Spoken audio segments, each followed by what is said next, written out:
Scientists discovered something Atlantis-like near Australia. There used to be an entire continent that's now underwater. Here's what happened to it. Around 70,000 years ago, during the last ice age, there was a huge landmass called Sahul. It was located in the southwestern Pacific Ocean.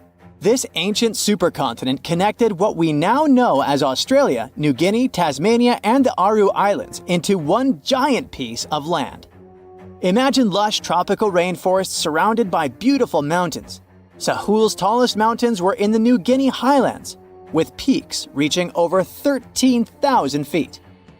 This beautiful place was home to a variety of unique animals, most of which were pouched creatures.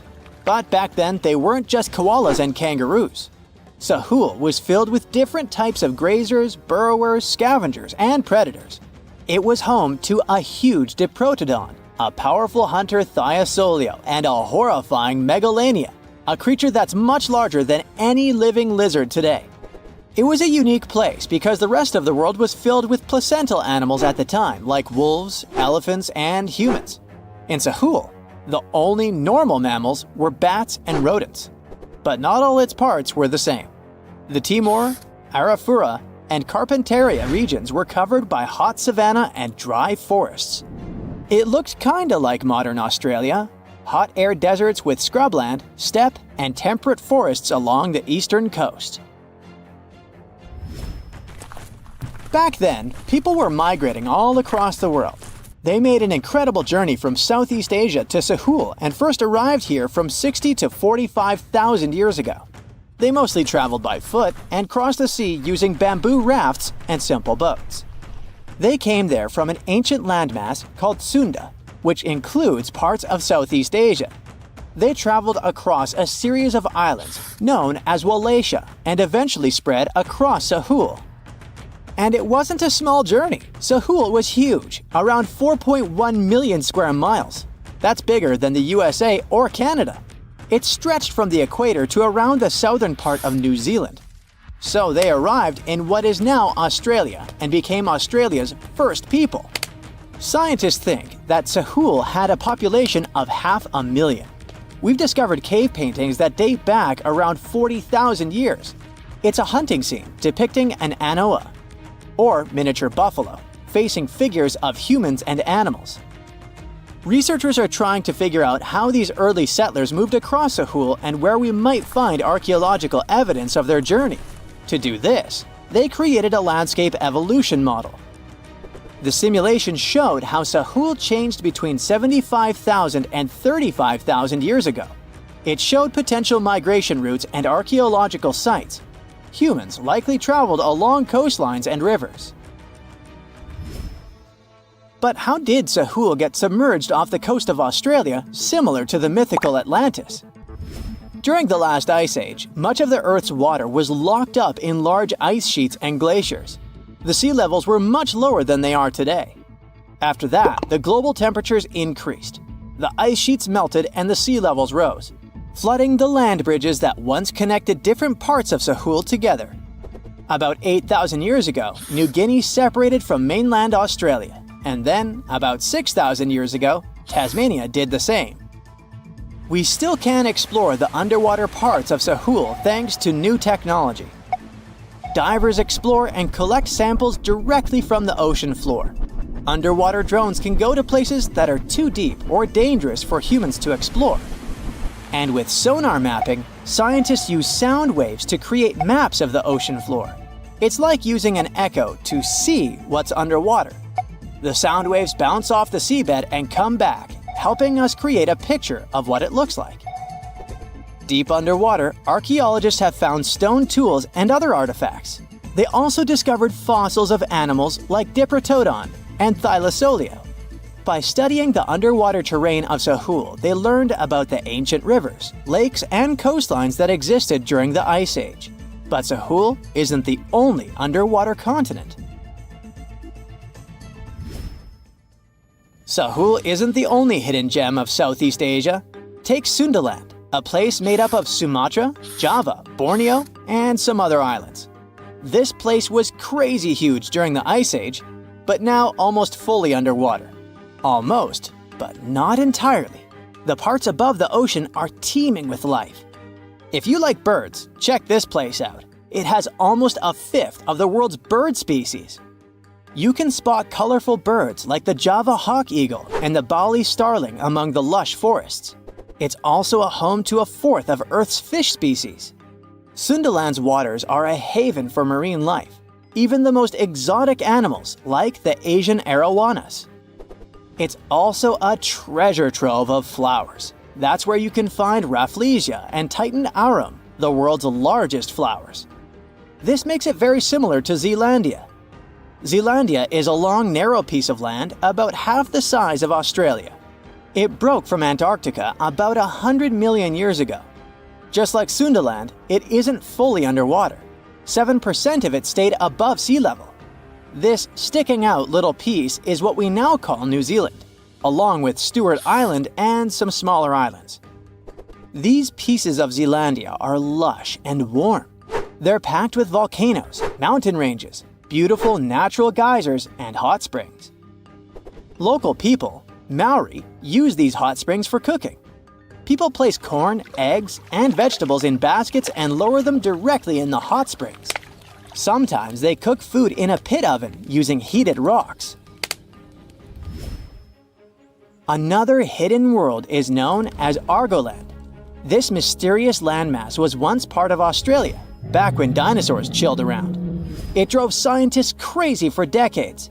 They knew it existed because it left a huge stretch on the ancient seafloor, the Argo Abyssal Plain. About 155 million years ago, it broke off from Australia, saying bye-bye. The continent drifted somewhere north, and when it reached Southeast Asia, it just vanished. Scientists had no idea where it went, but recently they finally found its remains. Turns out, poor Argoland's lower parts started drowning into the Sunda Trench, a horrifyingly deep oceanic pit. The Earth's crust sunk into the mantle. Meanwhile, the upper parts of Argoland were pushed upward, grabbing the younger rocks on land. Because of this, Argoland broke apart into a bunch of smaller pieces.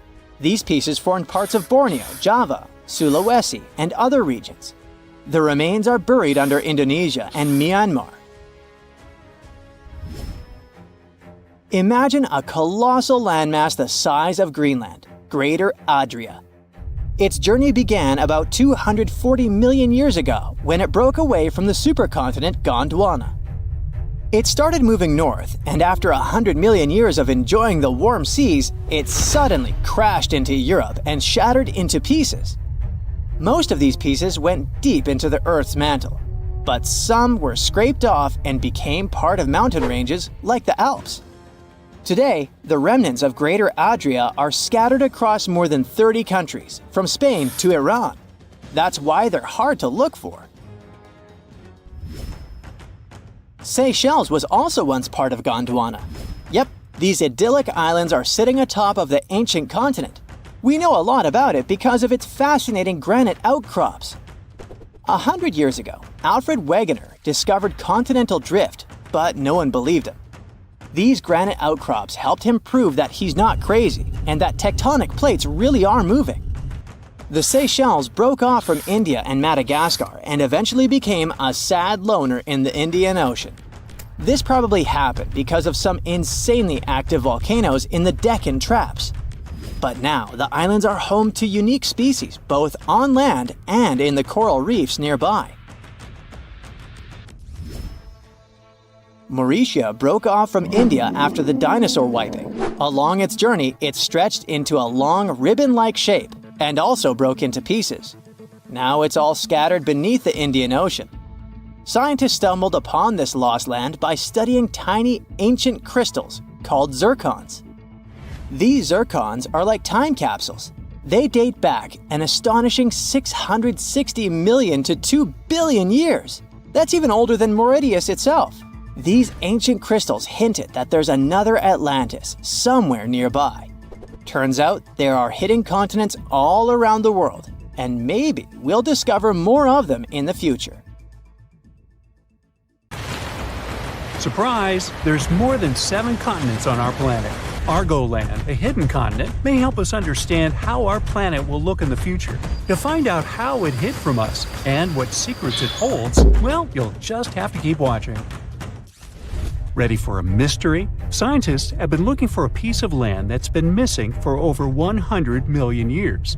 Not exactly newsworthy, since people search for information about our planet's history all the time. You'd think it was probably this minuscule island somewhere in the middle of an ocean. Well, you'd be wrong, because this continent used to be as big as the entire U.S. territory. For a long time, geologists have been wondering whether a massive chunk of contemporary Australia vanished into thin air.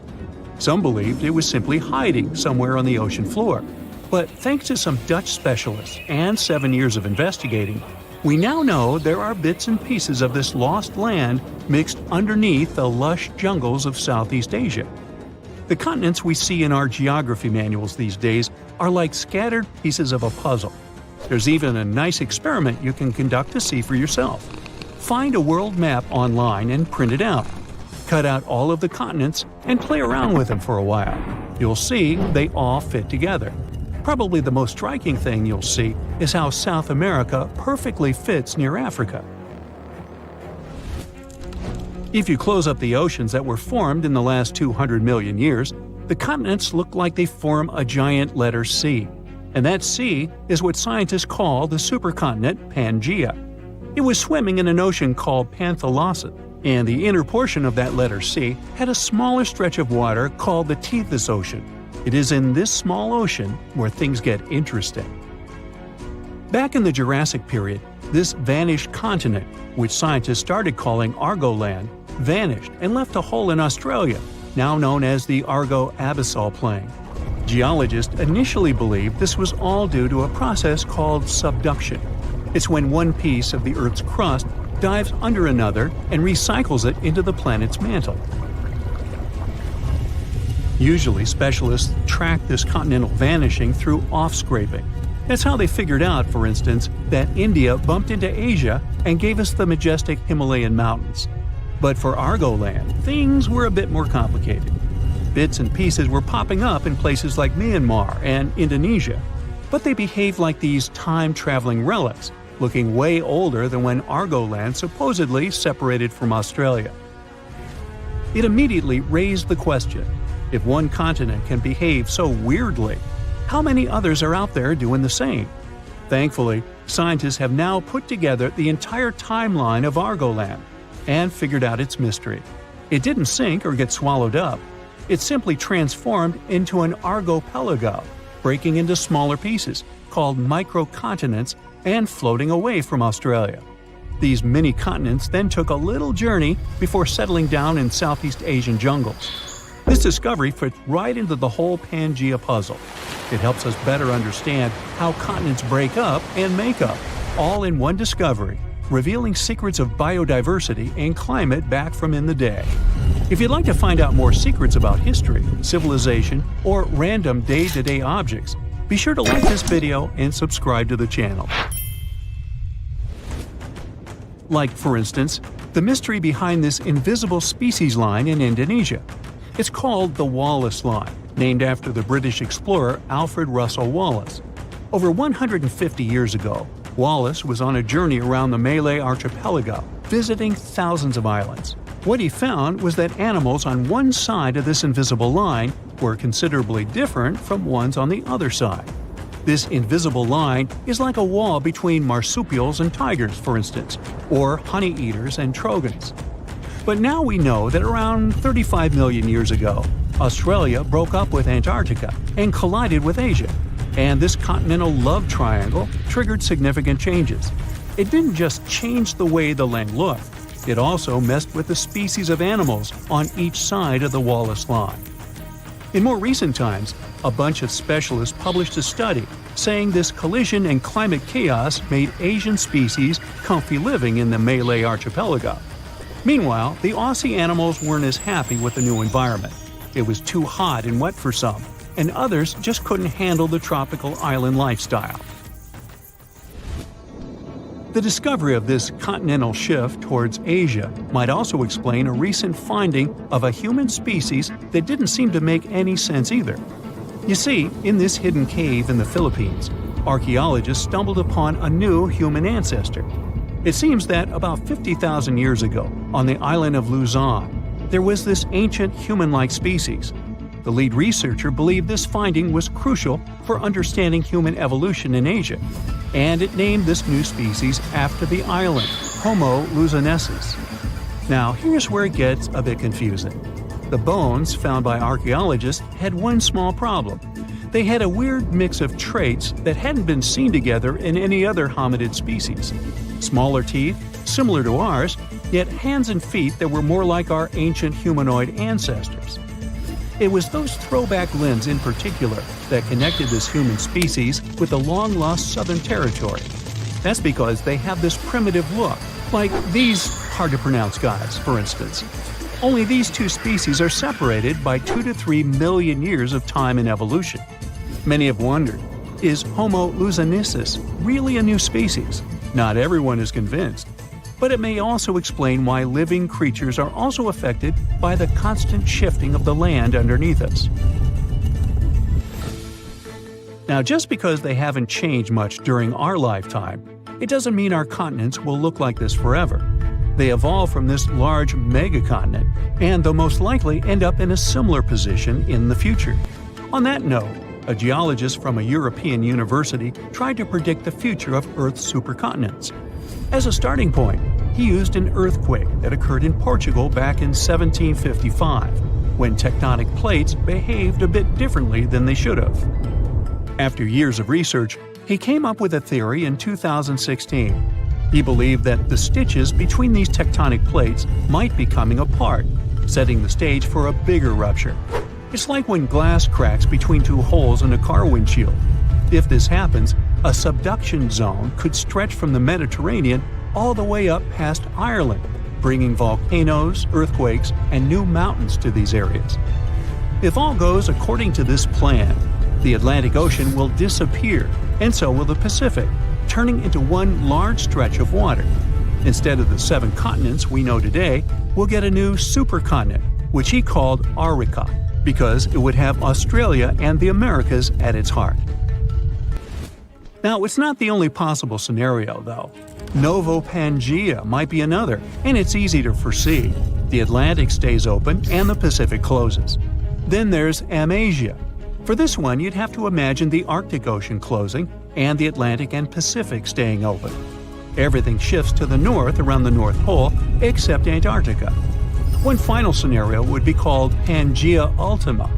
Slow down the spreading in the Atlantic, and a new subduction plate pops up on the America's east coast. Well, either way, if all the continents collide in the future once more, some say it won't be fun to experience. It's believed that in around 250 million years, we'll feel like we're being trapped in a sweltering, soggy plastic bag. Weirdly, that bag will be the best place to live on Earth, the coastal areas. As for the inland spots, they'll be sizzling, like a desert on fire. Many of the species of animals we know today might not make it. As for us humans, we'll need to be creative if we want to withstand the heat. We should be thankful, though. These digital models are still great because we can use them to test all sorts of interesting ideas. For example, how these supercontinents would mess with tides. Taking future space travels into consideration, these models can help us understand the climates of exoplanets too. Those are located outside our solar system. The world's largest fence spans over 3,100 miles from Queensland to South Australia. If stretched out, it could easily connect London to New York. And if you'd walk next to it, you'd need 6 months to complete the journey. It wasn't built to safeguard the Australian border. Why would it, since Aussies are just surrounded by water? It wasn't meant to protect some important building either. Its purpose is to keep some animal species away from each other. It was back in the late 1800s when Australians started building parts of this fence. They wanted to create a barrier separating the lively, bustling part of the country where cities like Melbourne and Sydney thrive from the harsh, dry outback. They used wooden posts, dug deep into the ground, linked up with wire mesh standing about 6 feet tall. Some parts of the fence even have a second electrically charged layer. To make sure this fence did its job, they added some red and white lights to help guard things even at night. A team of over 20 people work full-time to keep things in check here. And every year, local authorities chip in around $750,000 to keep the construction in shape. Why all this trouble? The main reason was dingoes. These gingery, wolf-like creatures are Australia's largest carnivore mammals, and they're also apex predators. They were causing a lot of trouble to local farmers, especially in southern Queensland, where they often go after sheep. For the most part, the fence has been doing its job okay, but it's not foolproof. Some dingoes still manage to sneak through. Other times, wild camels end up crashing into it. That's because Australia has quite a massive camel population roaming around. But this man-made solution did more than locals expected. They thought there would just be fewer dingoes within the fence, but fewer dingoes mean more kangaroos. And more kangaroos mean more competition with the sheep for food. It's not just the bigger species feeling the squeeze. The smaller animals and the greenery also went through changes. With all this competition in a smaller space, locals noticed less diversity in the plant life and small animals. The soil became less nutritious over time, affecting plant growth. Plus, the fence acts as a roadblock for animal migration and seed dispersal. Even the sand dunes are feeling the effects, with less grass cover to hold things together. When scientists looked at kangaroos on both sides of the fence, they noticed that the young pups inside were lighter and tinier on average. The outsiders had bigger feet and heads for their age, and it wasn't because they were eating a different diet. The kangaroos that were stuck sharing the land with dingoes had to bulk up faster to survive.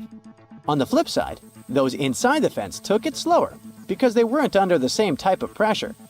These had to compete with a lot of other creatures for food, so a bigger size wasn't a priority anymore. Researchers are still not sure if this difference is a quick fix or a long-term gene adaptation. What about domesticating dingoes? Wouldn't that help? Many think dingoes were once pets in Australia, but it's not known for sure. These days, they're pretty wild, just like wolves, hyenas, or coyotes. Most of them don't need packs to survive and are solitary hunters with sharp instincts built in. So taming them isn't going to be easy. Still, taking down the construction is not an option for now. Australians are so strict when it comes to making sure dingoes are kept away that they even put laws in place for people who mess up with the fence. Leaving a crossing gate open can put people behind bars for up to 3 months. Damaging the fence can cost people 6 months' worth of their freedom. It wasn't the first time Australians thought a fence could help with animal issues. Before they needed it for dingoes, they experienced a serious bunny invasion. Cute as they are, rabbits were damaging the land used for farming, so locals thought of a 3-part fence. The first one stretched all the way from Ravensthorpe in the south to Pardue Station on the Pilbara coast. It was over 1,100 miles long, making it the longest unbroken fence globally at the time. All these bunny problems could have been traced back to a man named Thomas Austin. Back in 1859, when he first came to the land down under, he thought it would be a good idea to release a few rabbits into the wild, thinking it would add a bit of charm to the place. But since rabbits aren't native to Australia, they didn't have any natural predators at the time. They're also pretty adaptive creatures, needing just some grass for feeding. They reproduce at astonishing speeds too. A mama rabbit can have 4 litters a year, with as many as 5 bunnies each. Pretty soon, their numbers boomed. By the late 1880s, the bunnies had caused so much damage that local authorities came up with a proposal. They'd offer the equivalent of almost $2 million today to anyone who could come up with a solution to this long-eared problem. Nobody claimed the prize, but a commission did gather a bit over a decade later and came up with the fence idea. Maintaining those fences was complicated. They had inspectors keeping an eye, with each one responsible for a stretch about 500 miles long. There were also these boundary riders patrolling smaller sections, using bikes at first, then switching to camels or using camels to haul buggies. They even tried using cars at one point, but they couldn't handle the rough terrain and constantly had punctured tires. In terms of its effectiveness, well, by 1902, rabbits were already hanging out on the wrong side of the fence. That's why, 4 years later, they put up another one.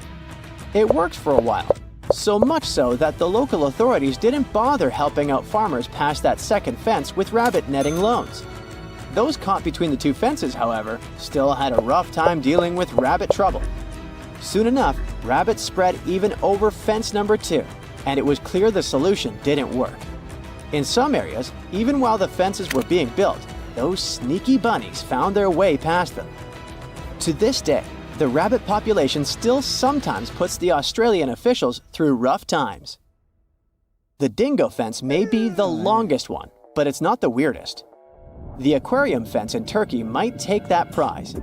This 164-foot aquarium fence was built to make sure the expensive villa's ocean view would be visible from every one of its levels.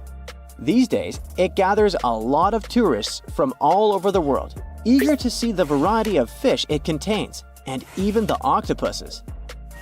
Putting up a see-through structure wasn't hard. The real challenge was connecting the aqua fence to the Aegean Sea through a buried pipeline stretching across 13,000 feet of land. This ensures water constantly flows, keeping the aquarium clean and the fish happy. To make sure no one damages the delicate fence or steals any of the fish or two, the owner also invested in security. He installed a network of 17 cameras equipped with facial recognition. Visitors are free to look and take pictures, but step too close and you're likely to trigger alarms. Another one of those weird fences is New Zealand's bra fence. If you ever find yourself through central Otago, you might stumble upon a fence adorned with bras of all kinds of shapes, sizes, and patterns. Its story takes us back to 1999, when people in the area found 4 bras mysteriously hanging on the fence near Cardrona Valley Road. Some were a bit surprised, but then others started adding their bras to the decor. Some more bras appeared and it became a must-see spot for tourists. Its popularity was so high that at times it caused traffic problems in the area. Hey, quick question. How many continents are there? 7? Maybe 5? There's no correct answer. According to different approaches, the range is between 4 to 7. But it might actually be as many as 8. Chances are, a lost continent has recently been found between Greenland and Canada. This new continent discovery could also potentially be the key to how microcontinents form. What does this all mean, and what makes this hidden landmass near Greenland so important?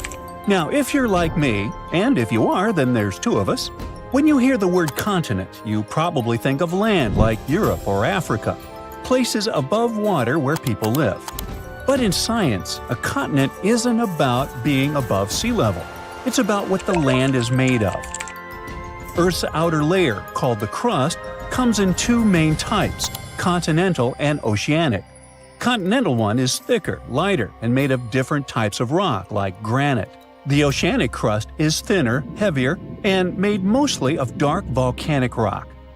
Now, the discovery under the Davis Strait between Greenland and Canada appears to be a piece of continental landmass, even though it's under the ocean.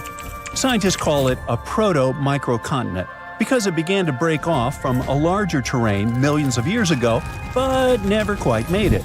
As tectonic plates slowly shifted, the Earth's crust in this region stretched and cracked. One chunk started to split away, but for some reason, the process stopped. It didn't drift off like a full continent, and it didn't sink like ocean crust either. Instead, it stayed right there, floating beneath the waves all this time. This makes it different from true microcontinents, like Zealandia, which have completely detached and now exist as separate tectonic blocks. Zealandia is a submerged microcontinent near New Zealand. About 94% of it lies underwater, but because it's made of continental crust, many geologists say it qualifies as Earth's 8th continent. However, Zealandia is still debated because it's too big to be a microcontinent, and there's no official global body to define its status. There's no global organization like the UN or some kind of international geology council that can declare, hey, this is a new continent. Unlike Madagascar, which is fully above sea level and widely accepted by geologists as a classic example of a microcontinent, Zealandia is still waiting for a proper label. I know you're probably wondering, isn't Madagascar an island? The simple answer is, it's both. It's the fourth largest island in the world, completely surrounded by water. But it's also geologically considered a microcontinent because it broke off from the supercontinent Gondwana around 88 million years ago and is made of continental crust, not oceanic crust. Unlike volcanic islands like Hawaii, this isn't just built from lava. It's a real piece of ancient continental crust. So, Madagascar checks both boxes: island by geography, microcontinent by geology. And that's exactly why these discoveries can be fascinating. Just like Madagascar stands out above the waves, this newly discovered landmass under the Davis Strait stands out beneath them, thanks to its unusual structure. What makes it stand out is its unusual thickness. Most of the ocean floor is thin, like metal. This is more like packed clay, layered with continental materials. Underneath this cozy comforter, scientists discovered some odd layers of rock, unusual because they're not where they should be. These layers act more like the materials found on continents rather than those typically seen on ocean floors. There are hints of granite-like formations and distinct magnetic properties, which suggest that this stuff is similar to what makes up dry land. The size is also remarkable. The proto-microcontinent is about 12 to 15 miles across, which makes it roughly the size of a mid-sized city, like Manhattan Island that's 6,500 feet underwater. The fact that it sits right under the Davis Strait, one of the widest ocean passages on Earth, makes it one of the largest submerged continental fragments we've found. According to researchers, this landmass began to form between 58 and 49 million years ago, when Greenland and Canada were slowly drifting apart. Maybe they just weren't getting along. Hey, it happens. As they pulled apart, the crust under the Davis Strait stretched, and one of the main fault lines shifted. But the breakup didn't finish. Around 48 million years ago, the rifting stalled, and Greenland's motion away from Canada slowed dramatically when it later bumped into Ellesmere Island. It's like a car swerving off and then back onto the freeway, a turn that was never completed. That's basically what happened. A chunk of land got stuck between the motion. It didn't float off into the ocean like a new continent, and it didn't get pulled down into the earth either. It just stayed where it was, stranded beneath the water. But that's not all. This chunk has its own fault system, and scientists say it actually looks like a miniature version of the San Andreas Fault in California. Now, a fault is basically a crack in the Earth's crust where sections of rock slide past each other. Think of it as a place where the Earth's surface split and tried to slide sideways. In California, this movement still happens today and can cause earthquakes. But under the Davis Strait, it's a different story. The movement started, then suddenly stopped, like hitting pause in the middle of a big shift. It's a frozen moment in the planet's past, preserved right beneath the waves. For geologists, that makes the microcontinent under Davis Strait incredibly valuable. That sudden pause in motion helps explain why some chunks of land break away cleanly, while others twist, stall, or disappear. But this isn't just academic. By studying how continents break apart or stall, scientists can better predict future shifts in land, fault lines, and seismic activity. And predicting earthquakes and geological hazards could prove quite valuable to everyone. Knowing how microcontinents form could help us anticipate how the planet's surface might shift over millions of years, which affects everything from climate models to resource availability. But even just the technological advancement needed for such discoveries is greatly beneficial. The same tools used to map this hidden land are used for oil exploration, laying undersea cables, climate monitoring, and even search and rescue missions. Speaking of technology, for a long time, this hidden landmass near Greenland remained invisible. Just 10 or 15 years ago, the ocean floor under the Davis Strait was basically a mystery. It's deep, almost frozen, obviously not the easiest place to explore. But today, thanks to modern tools, a new continent discovery could be just a matter of time. Scientists can finally see and hear what's going on under all that water. First, they use seismic reflection imaging. That's a method where ships send sound waves down to the ocean floor and record how they bounce back. Various layers of rock reflect sounds in different ways, which helps build a picture of what's hidden underneath. It's kind of like how bats use echoes to see in the dark. Satellites also play a role in collecting gravity data. This may sound strange, but different types of rocks have slightly different weights. Heavier rocks create stronger gravitational pull, and satellites can measure those tiny differences. Another tool commonly used for these explorations is underwater sensors, which sit quietly on the seafloor and listen for natural vibrations, like mini earthquakes or shifts in rock. These vibrations help scientists figure out what the crust is made of and how thick it is. They're basically ears on the ocean floor. They also most likely used AUVs, or autonomous underwater vehicles, basically robot submarines that can scan the seafloor in high resolution, even under thick ice. In any case, scientists are very excited because this new continent discovery is more than just a geological surprise. It's what they call a natural laboratory. The study of the microcontinent Davis Strait offers a rare opportunity to understand how microcontinents form, evolve, and sometimes fail to fully separate. It also reminds us that Earth's crust isn't as neatly divided as we once thought. Beneath the ocean, there may be other hidden landmasses near Greenland or elsewhere, almost continents just waiting to be found. This lost continent of Canada may not have made it as a fully fledged landmass, but its discovery is already reshaping how we view plate tectonics.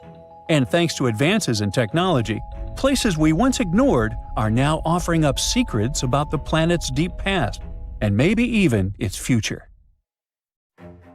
Now, history teaches us that the supercontinent existed a long time ago, around 300 to 273 million years back. At that time, all the continents on Earth were buddies and hanging out together. They formed an amazing crew called Pangea, or Pangea if you're feeling fancy. The name comes from a Greek word which means all the earth. Pangea also had a massive water neighbor called Panthalassa. So our entire world was a huge piece of land surrounded by a huge piece of ocean. The megacontinent looked like a giant sea, stretching between the tippy top and bottom of our planet. But as stories go, things changed. About 200 million years ago, in the early Jurassic epoch, like dinosaur times, Pangea decided to throw a breakaway party. Forget about the old ideas of continents just drifting around like big icebergs. It split up into smaller chunks, forming the continents we know today. Oh, and it created the Atlantic and Indian Oceans as a bonus. Pangea's tale was first told by a German weather expert named Alfred Wegener in 1912. But how did he learn about something that happened so long ago? Imagine the Earth's core as a big, cozy fireplace, giving off heat. This heat creates special swirling currents in the Earth's outer shell. We can think of it as the Earth's crust, which looks like a big puzzle with many puzzle pieces. The hot currents make these puzzle pieces, called crustal plates, move around.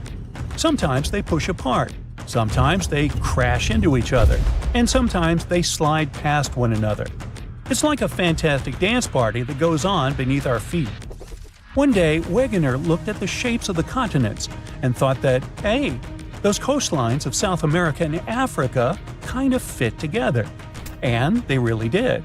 So he imagined that way back, all of the continents hung out together as one big landmass. But he couldn't just go and say that without any proof. So, how do we know Pangea really was a thing? Well, there are some clues that brought us to this amazing discovery.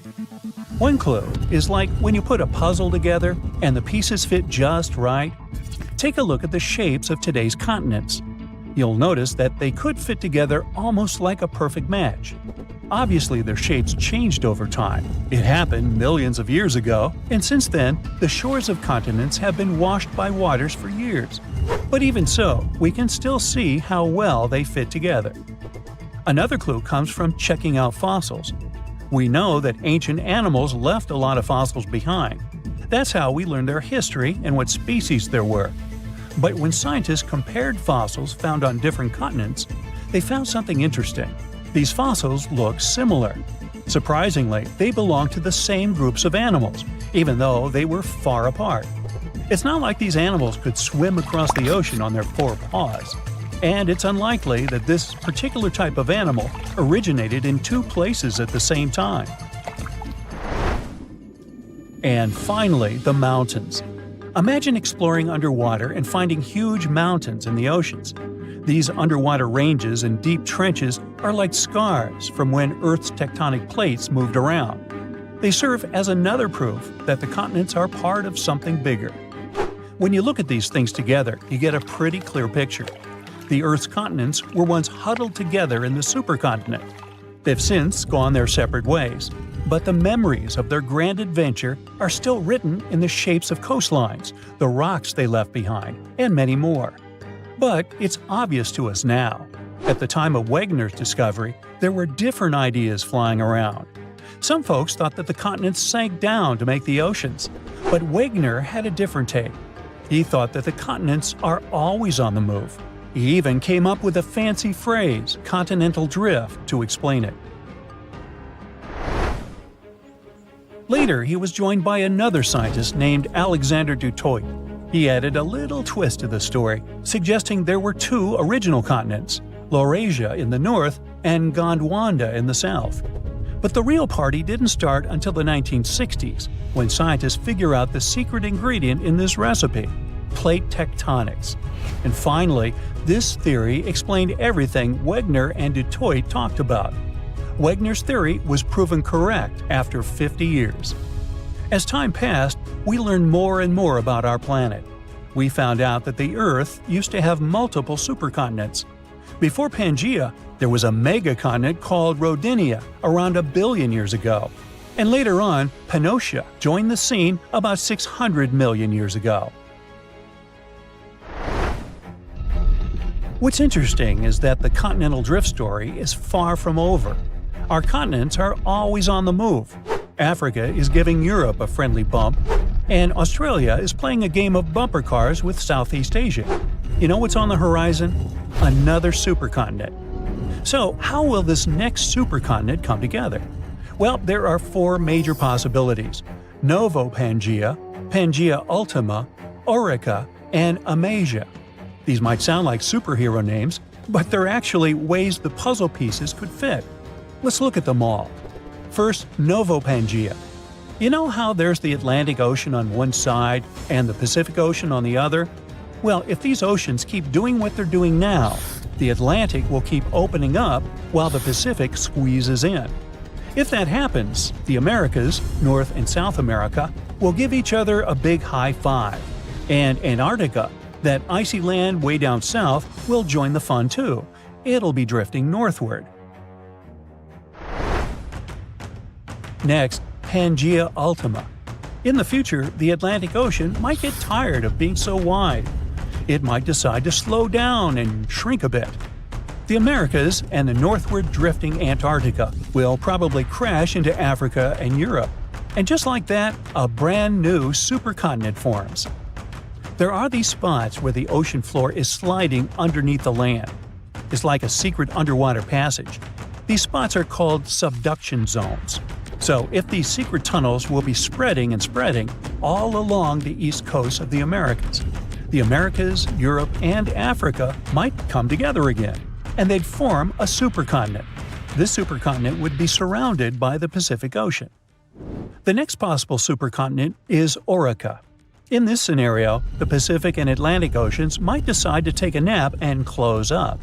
But don't worry, because when one door closes, another opens. In this case, a whole new ocean would pop up to replace them.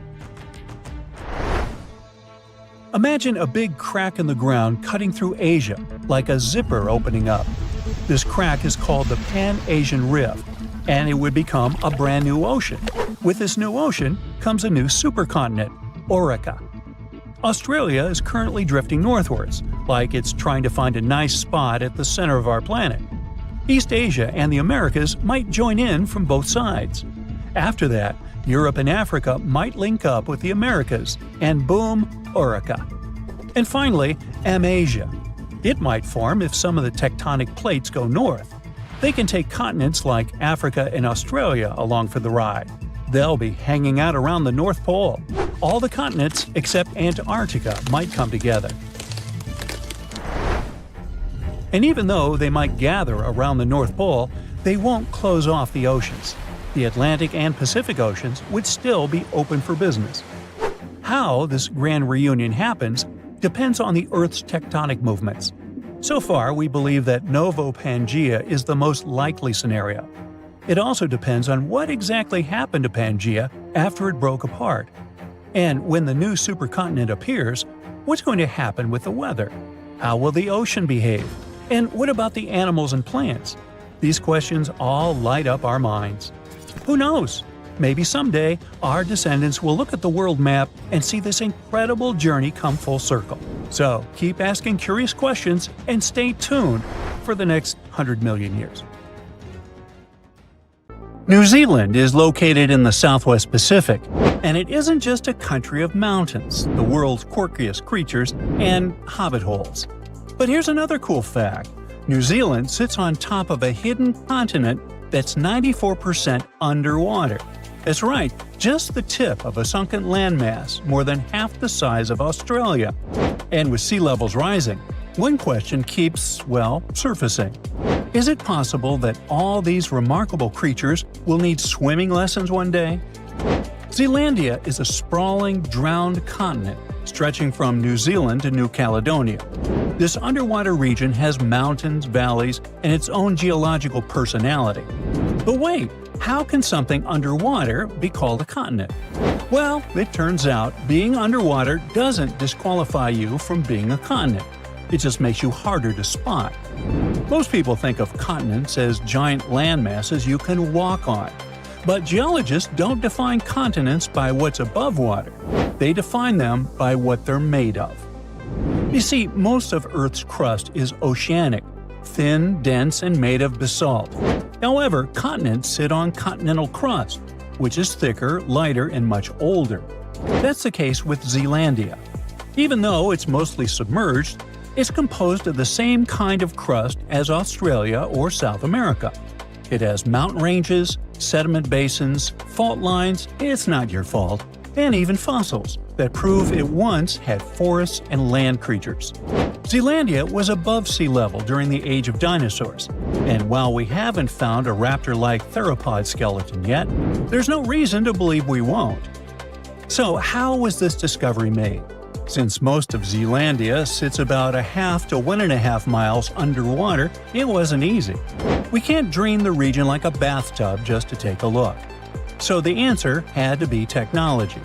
Scientists used satellites to calculate tiny changes in Earth's gravity to spot what was hiding under the waves. Yep, fun fact, there are satellites that can measure gravity now. For example, NASA's mission GRACE has 2 satellites that find small changes in Earth's gravity. It does this by measuring how far apart the satellites are as they move over different things. Scientists also use sonar to map out the underwater mountains and valleys in 3D. Finally, deep ocean drilling pulled up ancient rock, soil, and even land-based fossils from beneath the seafloor. Physical proof that this wasn't just the ocean floor. Not that scientists use all this tech in that exact order, like following steps on a checklist. It actually took decades of overlapping data from land, sea, and space to connect the dots. By the early 2000s, enough evidence had piled up that some geologists began to speak openly about a possible hidden continent. Still, it wasn't until 2017 that Zealandia was formally proposed as one, backed by clear geological criteria. And in 2023, after decades of mapping and research, Zealandia became the first continent to be fully mapped while almost entirely underwater. But why did it sink in the first place? Long ago, all of Earth's land was joined in a single supercontinent called Pangea. Around 200 million years ago, yeah, I wasn't around then, it began to split apart. The northern half became Laurasia, which included what is now North America, Europe, and most of Asia. The southern half became Gondwana, made up of present-day South America, Africa, Antarctica, Australia, India, and Zealandia. About 85 million years ago, Zealandia broke off from Gondwana. It used to be connected to Australia and Antarctica, but when it split, its crust became too thin and stretched out. That made it less sturdy and more prone to sinking. You can think of it like a piece of ice that floats lower in the water after it breaks off a bigger chunk. Over time, tectonic forces, like plate movement and the loss of its deeper support, caused most of it to sink. It didn't just sink because it was weak, but because it was pulled down by Earth's shifting plates. It settled lower into the mantle because it didn't have the structure to stay higher up. Today, only the highest ridges, like New Zealand, remain above water. That's kind of cool to think about. If Zealandia had never sunk, Wellington would be somewhere up to 9,800 feet high. That's higher than Aspen, Colorado. Now, we know New Zealand is packed with weird and wonderful animals. Birds that can't fly, bugs that glow, sheep that outnumber people. But what about its underwater world? Is it just as special? Actually, yeah. And honestly, maybe even cooler. Zealandia's sunken edges are home to marine life that's just as unique and isolated as the wildlife on land. We're talking thousands of species that evolved in near total obscurity, tucked away on a submerged continental shelf. Think of it as Earth's secret underwater lab. This is all thanks to diverse temperatures and over 50 different habitats in coastal regions alone. Take fish, for example. Some are delicious. But around 300 species found in these waters are endemic, meaning if you don't live near New Zealand, you'll never see them. This cute little fish is called southern lemon sole, and it stands out with its asymmetrical, pancake-like body and the odd habit of burying itself almost completely in sand, leaving just its eyes poking out. And the deeper you go, the stranger it gets. Zealandia's underwater slopes and canyons have creatures that feel like they were designed during a power outage at the Evolution Lab. My favorite is carnivorous sponges. Yep, sponges that eat meat. There are also sea daisies, which are small, flat, round creatures that don't seem to fit neatly into any specific family of animals. Scientists have discovered these unique little animals hanging onto sunken wood more than half a mile deep in the ocean. They're so unusual that researchers almost created a separate category just for them in the Echinoderm family tree, which includes other marine life like starfish and sea urchins. And then there's the New Zealand scamping, a lobster-like crustacean that lives in muddy burrows on the ocean floor. This creature snacks on jelly-like blobs, ghost sharks, and pretty much anything that floats by. Even seaweeds are unique there, although they're not as cool as predatory sponges. Oh, by the way, an interesting fact about the regions close to New Zealand is that they hide active underwater volcanoes.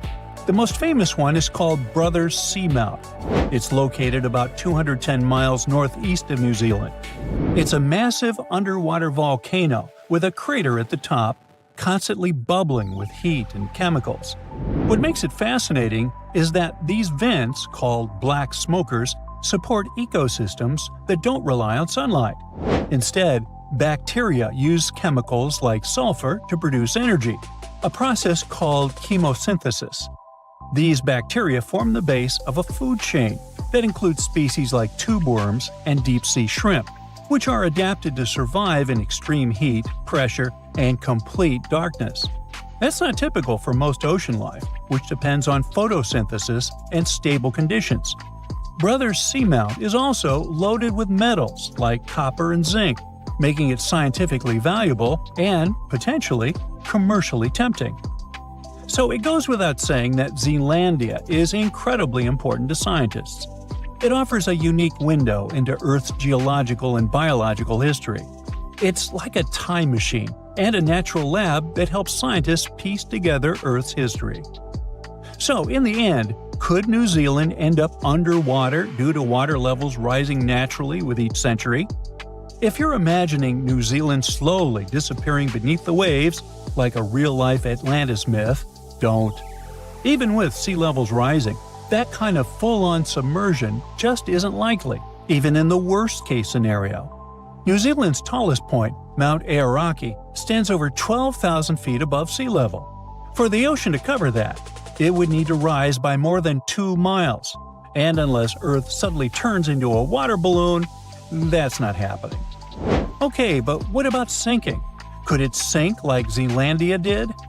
Zealandia sank because it had a thin, stretched-out crust. It didn't have the strength to stay up. But New Zealand? It's sitting on the sturdy, lifted backbone of the continent. In fact, thanks to tectonic plate collisions, parts of it are actually rising every year.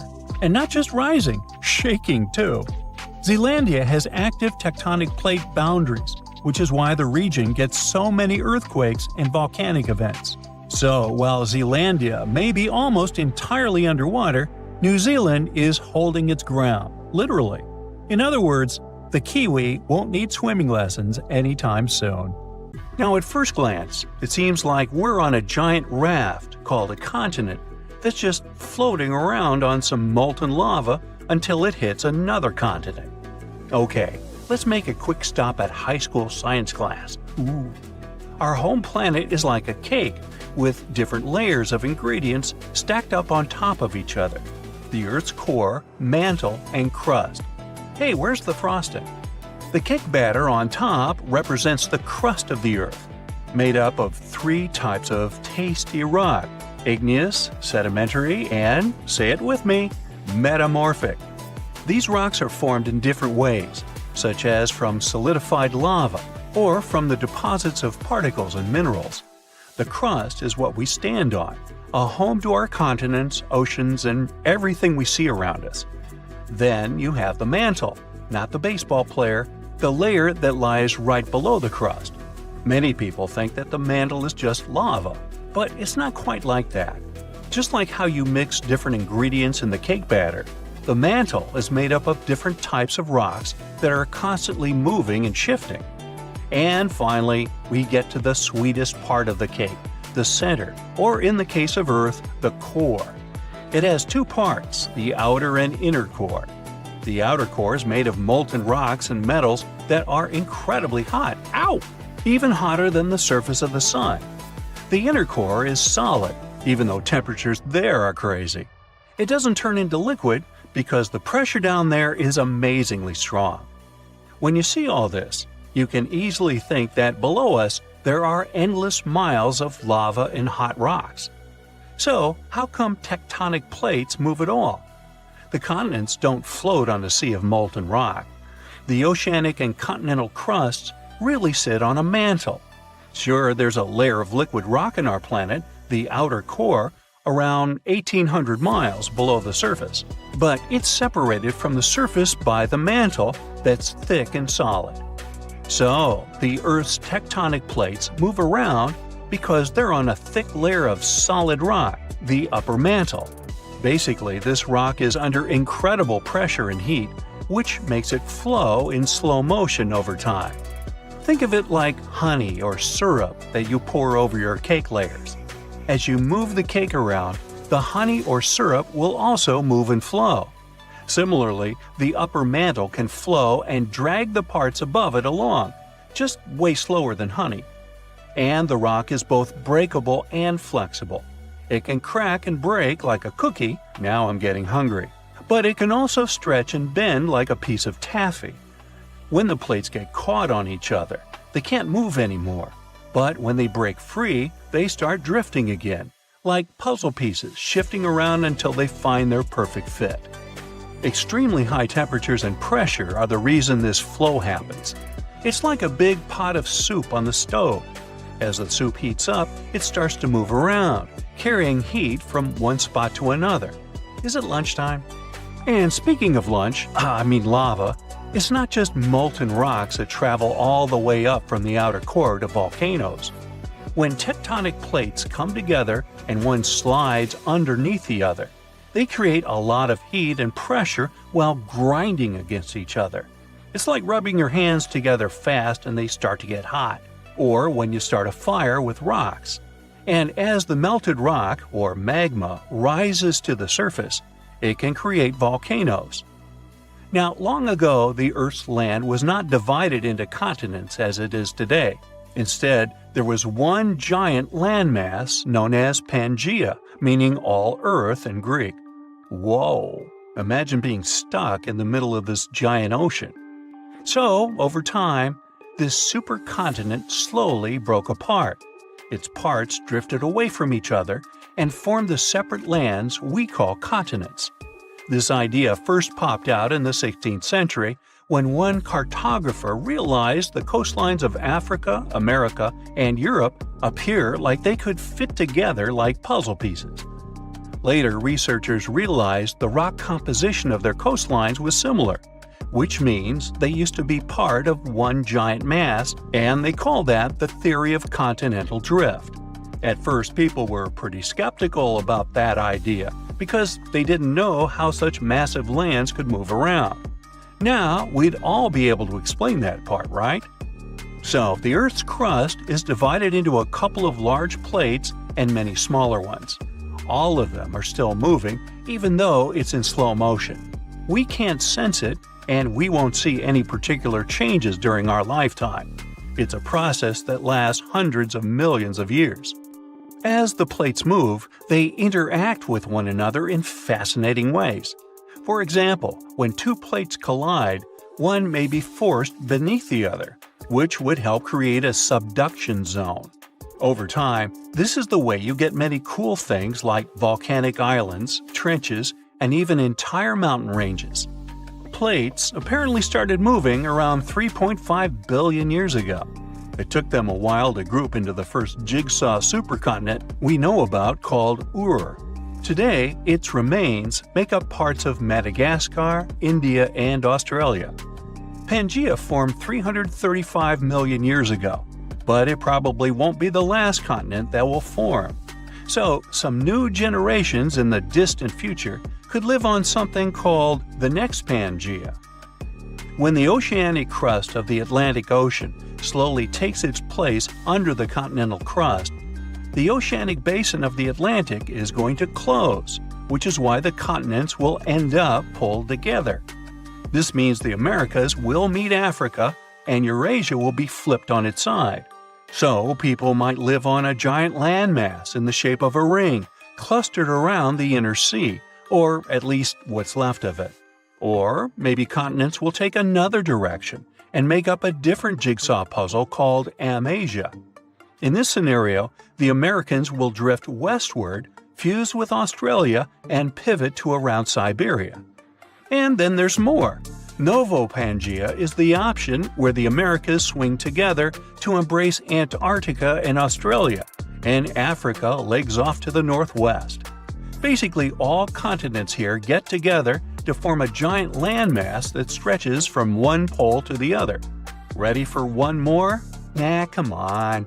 A recent projection called Eureka gives an idea similar to Novo-Pangea. It's just that all continents here unite to become one gigantic land that clusters around the equator. Maybe this would be my favorite one to live at, with the sunny weather and the beach all the time.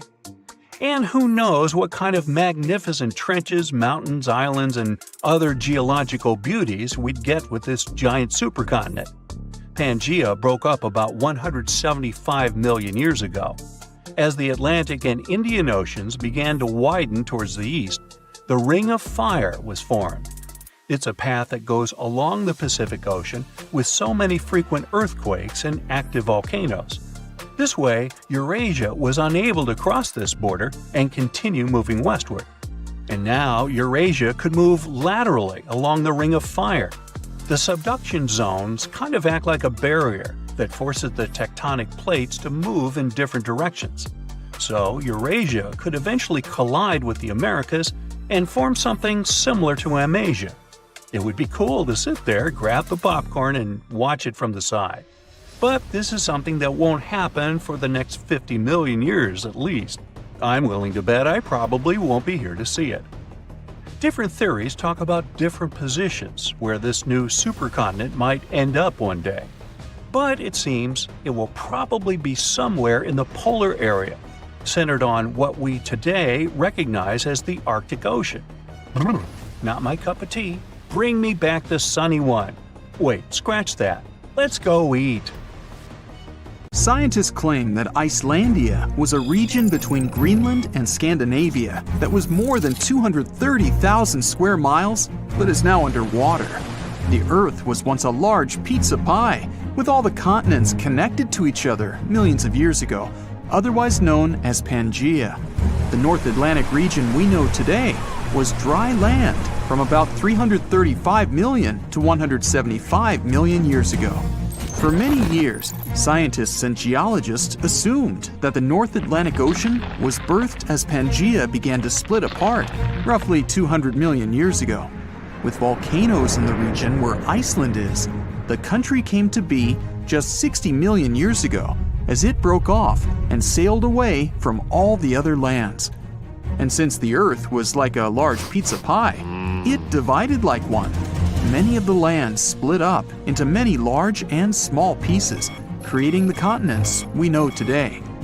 But this new theory suggests that the result of Pangea's splitting left out some land that stretched for around 200 miles. And just about 10 million years ago, that piece of land submerged in the waters on the eastern and western side, leaving the tip of the land, which is now Iceland. When plate tectonics move, they grind on each other, which gave shape to our current landscape, all thanks to the mantle. This new radical theory goes against everything written in history books and what scientists have been studying. They began shaking heads, drawing lots of skepticism and criticism.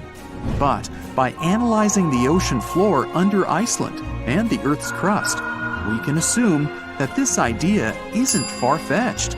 The crust beneath Iceland happens to be a lot thicker than the typical ones. Oceanic crust is made up of unique melted rocks compared to the land crusts where we walk and live on, and is a lot more denser. The thinnest layer on Earth is the crust, where life takes place. It's essential for water, growing food, gathering natural resources and minerals, and breathing in oxygen. It sinks below to the bottom, but right above the Earth's mantle. It also refreshes itself, since it constantly gets recycled into the mantle and back up.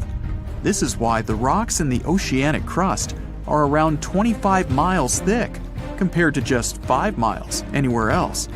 This is also reasonable given that it's in a hotspot for volcanoes. Magnetic surveys of the ocean floor show layers of molten crust in stripe patterns. Also, given the fact that the Earth's magnetic field changed its polarity over millions of years, it played a role in shaping the foundation of our landscape. But there isn't any concrete evidence to prove this new theory just yet. One of the first steps is to start digging the ocean floor near Iceland. Zircon is a very sturdy mineral that can last for billions of years despite erosion in the Earth's crust. By taking samples and studying them, researchers can estimate the geological age of the continents. This will make sure the crust is oceanic, which is thicker, or continental, which is the regular crust we walk on. This isn't an overnight project and would come with a hefty cost. Another way is to do seismic surveys that can measure echoes conducted on research ships. Drilling holes miles deep in the crust can also help with the research. But this would cost more than studying the zircon minerals. Some fossilized plants unique to both Scandinavia and Greenland might prove that Icelandia was once on the surface and possibly scattered with trees. It wasn't a cold land as it is today, so it may have had forests. But scientists still haven't found fossil evidence of animals common in both lands to suggest anything. But maybe time will tell. The theory goes deeper, which suggests that there was a greater Icelandia. With Iceland, Ireland, Britain, Scandinavia, and Greenland all in one microcontinent, it could be a destination of winter enthusiasts and great for skiing. It could be possible to connect Canada to Greater Icelandia by train over the ocean, which would open up the economy even more. Iceland is around 40,000 square miles, which is already quite big. And if the Greater Icelandia was present today, then Europe would be a completely different continent. Many theories are circulating about other possible hidden microcontinents around the world. Scientists aren't certain of the possibility of Icelandia's existence, but if all the studies conducted were done correctly, then the theory could change everything we know about Iceland and the North Atlantic Ocean. And this could pave the way for other sunken microcontinents around the world.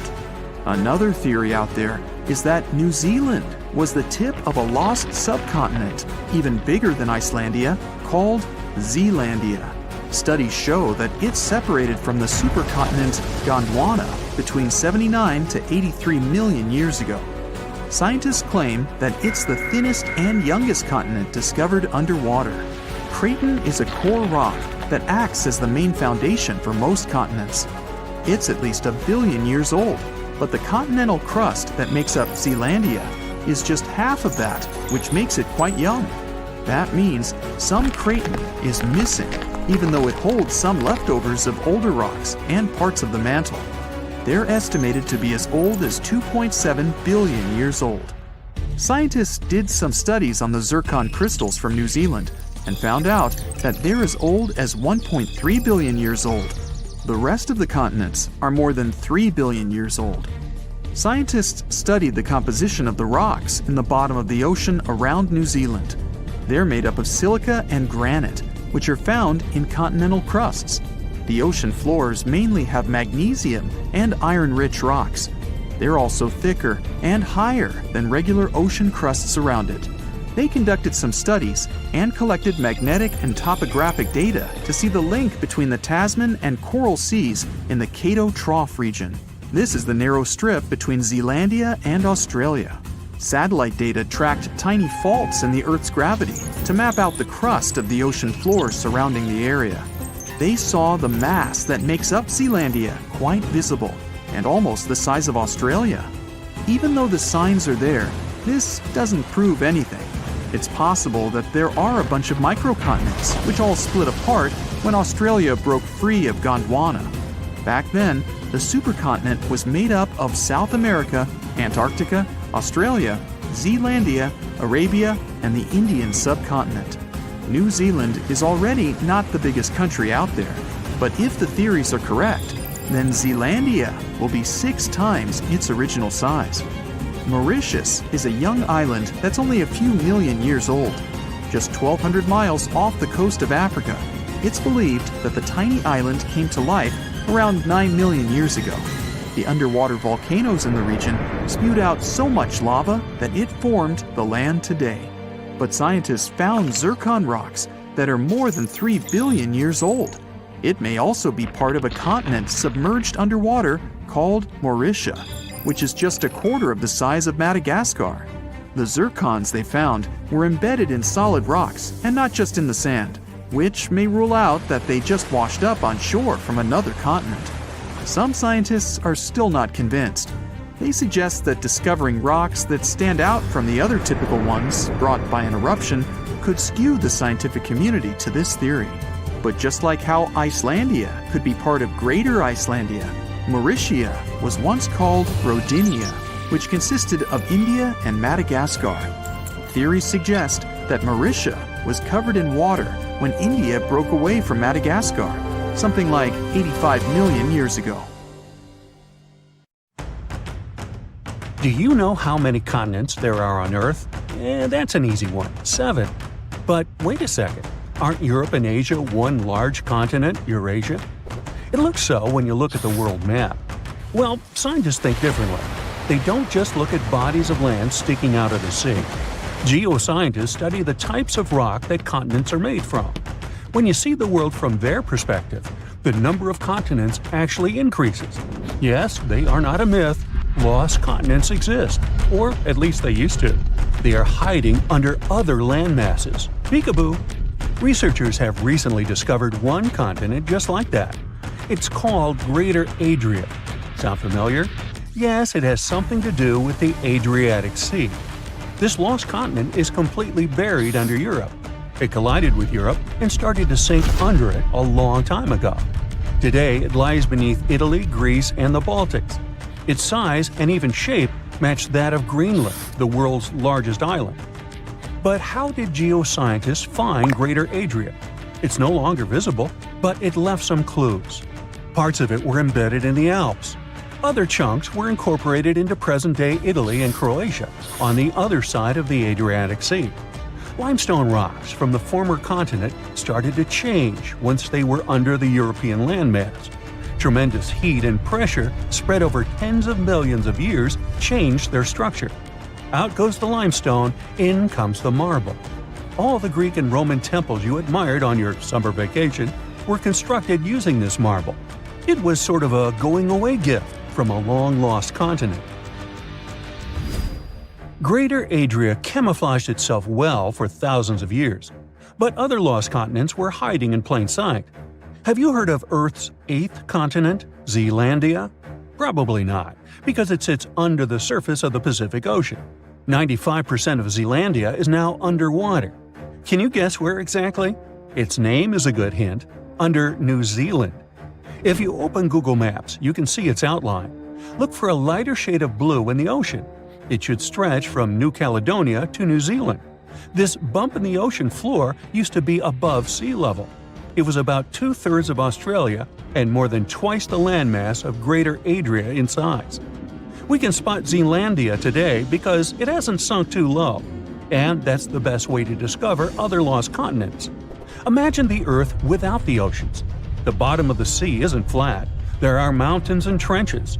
You could put Mount Everest in the deepest of them, and there would still be 7,000 feet between it and sea level.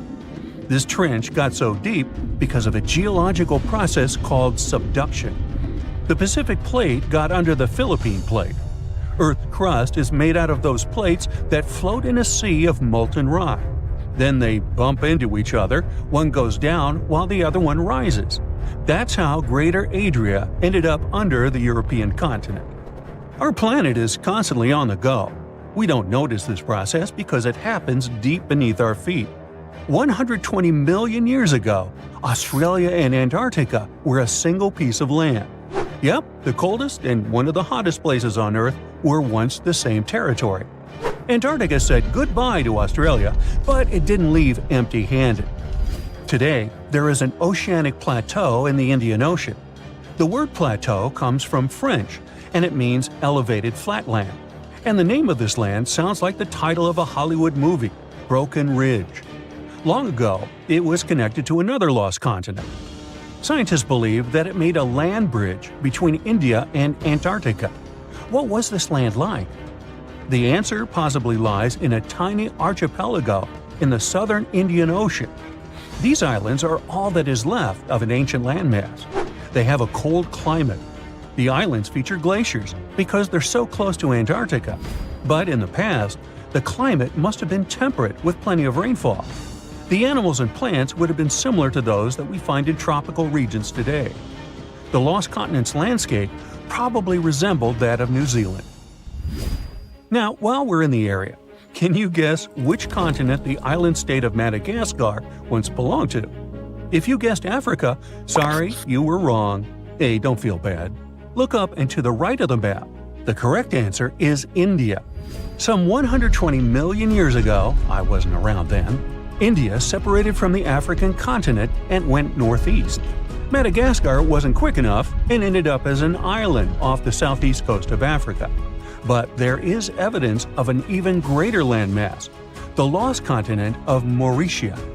Scientists found traces of the ancient landmass under the island of Mauritius. Today, it's a tourist hotspot, but millions of years ago, it was a real hotspot, volcanoes and all. That's how scientists were able to retrace the steps of Mauritia.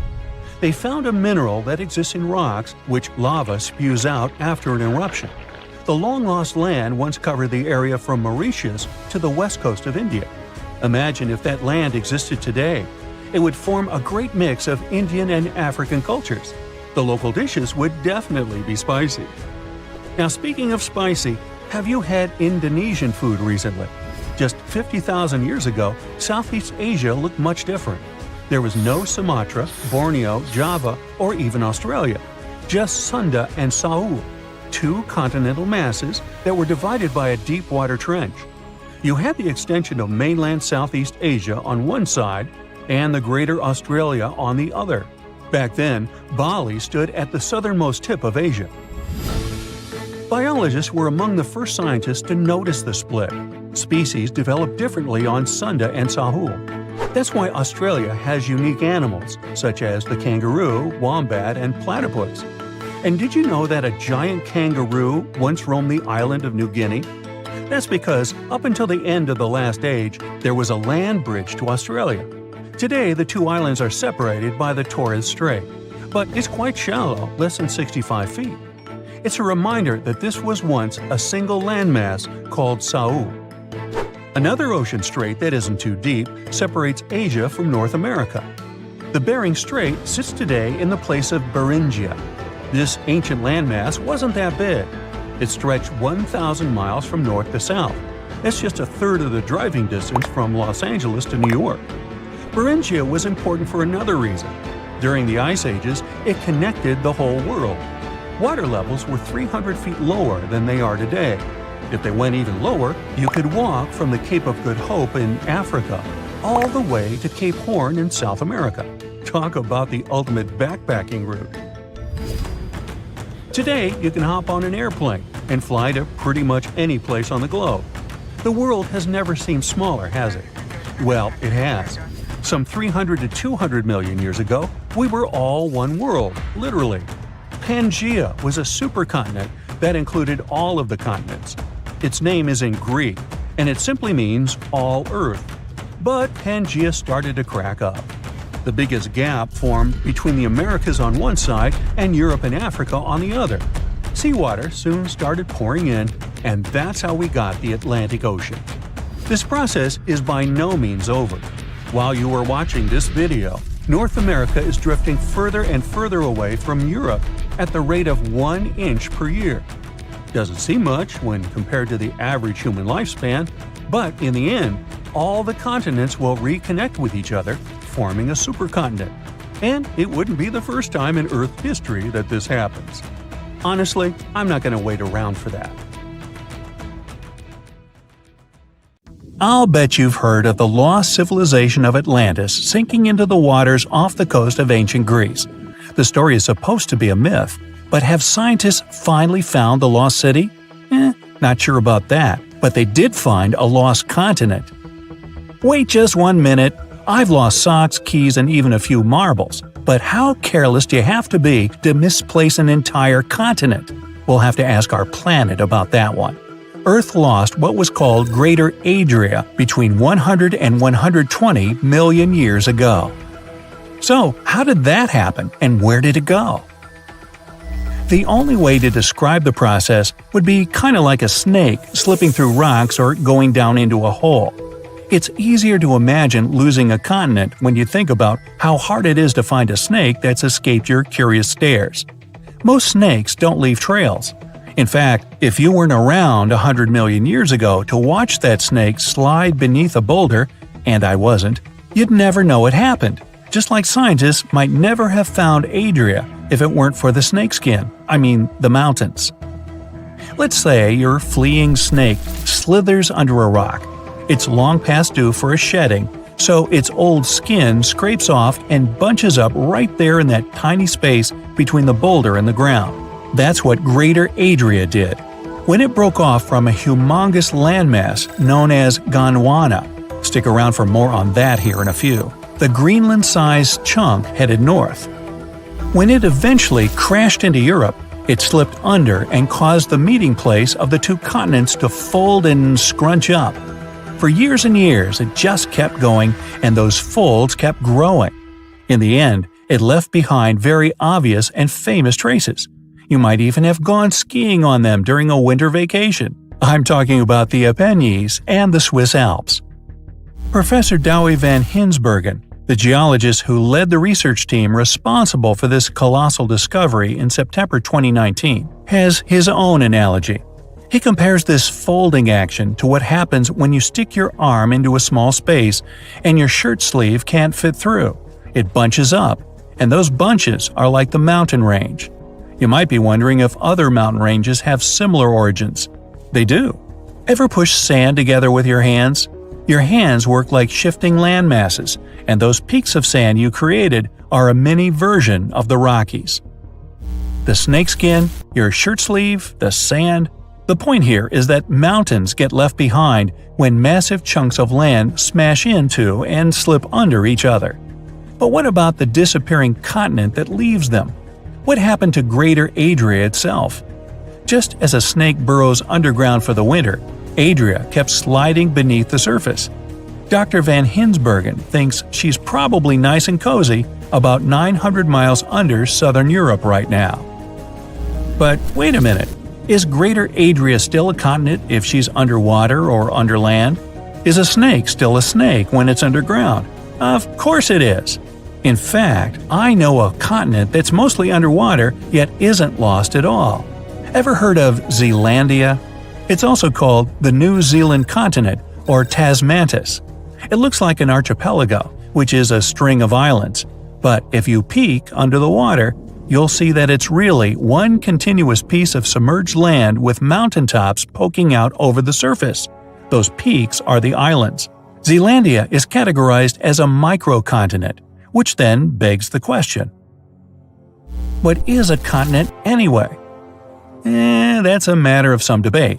In fact, we Earthlings can't even agree on how many continents, not counting the lost and micro ones there are. Generally, a continent is an enormous landmass. If you're from the US, you heard that there are 7 of them: Africa, Antarctica, Asia, Australia, also called Oceania, Europe, North America, and South America. European school kids, however, combine Europe and Asia into Eurasia, so they only learn 6 continents. South Americans also recognize 6, but they keep Europe and Asia separate and combine North and South America instead. What's even stranger is that everyone seems to agree that Australia is a continent, while Greenland isn't, and has to make do with the title of world's biggest island. Poor Greenland. This all has something to do with the tectonic plates that lie beneath the continents, but that's a discussion best left for another video. So, where did all these continents come from in the first place? Well, if you've ever looked at a globe or a map, you probably noticed that the 2 great landmasses surrounding the Atlantic Ocean, North and South America on one side and Europe and Africa on the other, seem like puzzle pieces that could be pushed together to form one even more gigantic mass. You might also know that there's a name for that mass: Pangea. Scientists think Pangea, a supercontinent if there ever was one, broke apart 175 million years ago, but not into those 2 big left and right puzzle pieces we have today. Instead, the split probably ran horizontally, leaving a connected North America, Europe, and Asia on top, a mass called Laurasia, while South America stuck it out with Africa, Antarctica, and Australia in a mass known as Gondwana. Yes, that very one that Greater Adria would break free from later on. So, if you took all of Earth's land masses, continents, microcontinents, islands, and archipelagos, and squished them together, would you get the original blob of land known as Pangea? Nope. Not only would you be missing the parts of continents that lie underwater, like the masses connecting archipelagos, you'd also be missing all the ones lost over time. Oh yeah, there are others besides Adria. Scientists are looking for them, and they've already found some. One of those lost continents is the Rio Grande Rise. It's a stretch of underwater seamounts that's been dubbed Brazil's Atlantis. Greater Adria lay somewhere between North Africa and southern Eurasia. Hey, that's right around the Mediterranean Sea, and the Mediterranean is where Greece and Athens are. So, Greater Adria must have been Atlantis, right? Doubtful. Historians think Plato made up the story of Atlantis, but could it have really happened? You might think so if you believe the story of Greek deities punishing the civilization for starting a beef with Athens. But a more scientific theory would propose that Atlantis was simply flooded. Or perhaps it could have been one of the islands scraped off and left behind when Greater Adria dove under Europe. Disappointing as it is to say, the one thing we can't be sure of is that Adria itself wasn't Atlantis. The tectonic forces that shoved the continent under Europe did so over 100 million years ago. That's about 80 million years before any human showed up on our planet to start a conflict with Athens or anyone else. If you look at all the world's continents like broken puzzle pieces that formed a shattered Pangea, you could say that Dr. van Hinsbergen and his team have spent the last 10 years trying to put that puzzle back together. And like actual puzzles, it's hard to do that when you're missing a bunch of pieces. I'm looking at you, Adria. But they have fancy geological equipment that tracks the magnetic record left behind in the rock's minerals. You see, every rock, stone, and mountain has a sort of imprint of the time and place it was created. It all has to do with the Earth's magnetic poles. They change every now and then in a process called geomagnetic reversal. So, in a nutshell, the specific magnetism of certain sediment and minerals works like a map and calendar. And that's how they know where Adria came from, where she ended up, and who she met along the way. By studying the magnetism of these samples, the team also found out another interesting detail. Greater Adria not only crashed into Europe, but she was also spinning on the way there. A twirling, dancing mass of land whose carefree trip northward would be cut short by an unexpected roadblock known as Europe. Hey, that would make for a great bedtime fairy tale for the kids. Now, my only remaining question is, if Greater Adria dove beneath Europe, could she rise again? It is possible. Continents keep shifting, and they remain on the move today. But they tend to go at a snail's pace. So, check back in another 100 million years, and we'll see how many continents second graders are learning about in the future. I won't be here, though. I'll probably retire. See how the Antarctic Peninsula looks just like South America, but upside down? This isn't just a coincidence. It's the ghost of a 30-million-year-old breakup. These continents were once connected, but their divorce gave birth to an ocean current so powerful, it was capable of completely freezing Antarctica and shaping its landscape. Here's how it went down. Tectonic plates pulled a sneaky move and cracked open a ridiculously narrow passage in the ocean, about only 500 miles wide, forcing 4.5 trillion cubic feet of water to flow inside this geological straw. This was the birth of an ocean current stronger than the Amazon River.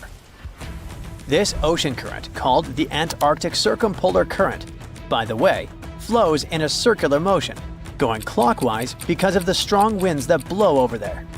This circular motion around Antarctica caused erosion, shaping the landmass of the continent into a circle, except for that stubborn peninsula, which is being slowly dragged east like a kid refusing to leave a playground. Wait, South America and Antarctica used to be one? Yep, a long time ago. South America, Australia, and Antarctica were all part of a supercontinent called Gondwana, which also included Africa at some point. Back then, South America and Antarctica used to be basically joined at the hip by a land bridge called the Antarctic Land Bridge, which just so happened to be a lush green forest and also a great dinosaur highway. Yeah, you heard it right. Dinosaurs. A 95-million-year-old dino, whose name I can't pronounce, sorry, was discovered in Australia, and scientists found out it had actually been a distant cousin of Argentina's Sarmientosaurus. Same jaw, same chiseled teeth, same everything. These guys were like identical twins, separated by an ocean. How? Because back then, Antarctica wasn't a frozen wasteland. It was a temperate rainforest, like Oregon, making it a pretty nice travel route for a dino family. But the land bridge wasn't just for dinosaurs. About 40 million years ago, the ancestors of Australia's marsupials waddled to the land down under all the way from South America, taking the Antarctica route, another proof that these continents used to be connected. Things remained somewhat peaceful for the dinos and the marsupials until Earth's ground started moving. This is what a German scientist called the continental drift theory, back in 1912. Our German friend here basically looked at the coast of South America and went, "Hey, this looks like it could fit into the coast of Africa." Like a scientific Sherlock Holmes, he noticed what others had overlooked for centuries. The continents were clearly pieces of a larger puzzle. And he was right. Here's the deal. Planet Earth is made of many layers of rocks and metals, like a cosmic onion. The outermost layer, the lithosphere, is divided into pretty solid tectonic plates that move atop a layer of softer, somewhat molten rocks, like slippery ice.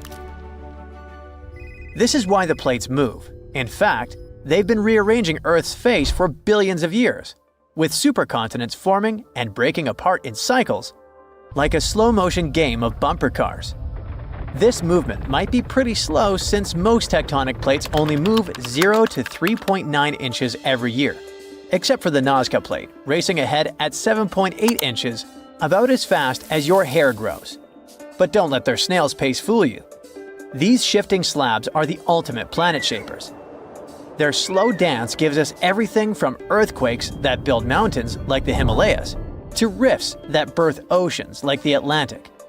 All because the oceanic crust is dense and sinks like a stone, while continental crust floats like a cork. It's this density difference that explains why continents exist at all. Without it, Earth would be completely covered by shallow seas. This slow-motion planetary renovation project is exactly what tore South America and Antarctica apart 30 million years ago. The plates under these continents started to drift apart in a process called crustal extension. It's like the lithosphere was pizza dough being slowly stretched until it thins and splits. As the crust stretched, it became thinner and weaker, eventually cracking like the surface of a drying lake bed. This whole thing gave birth to a new tectonic plate, the Scotia Plate, that emerged between South America and Antarctica, like a geological divorce lawyer. For a while, parts of this plate stayed above water as the last gasp of the Antarctic land bridge. It was Earth's version of that one thread still connecting your hoodie after the zipper breaks.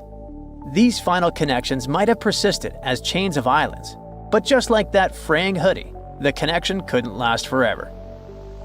Eventually, this small but mighty plate became the final nail in the coffin of the land bridge connecting the two continents. Just like all the tectonic plates, this one was also on the move. As it expanded eastward, it opened a new passage of water called the Drake Passage, slowly covering the Antarctic land bridge with ocean water. The process was like pulling open elevator doors. At first, just a crack, then wider and wider until the connection was completely broken. This geographical divorce had chilling consequences. The new Drake Passage allowed the Antarctic circumpolar current to form, creating an endless loop of cold water that isolated Antarctica, shaped its land, and even cooled the entire planet. This current acts like a wall around Antarctica, blocking warm water and invasive species while regulating global climate.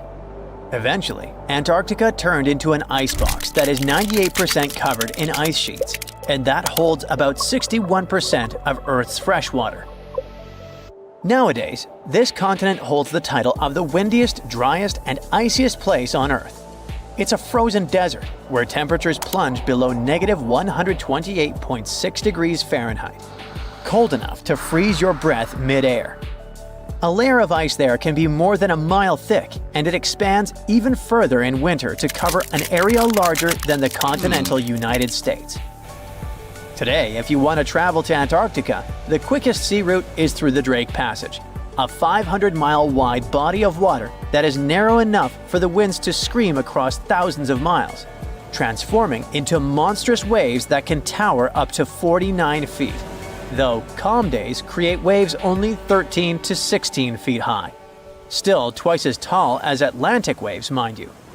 This is probably why sailors call this stretch of ocean the Drake Shake. But tectonic movement isn't just about shifting continents.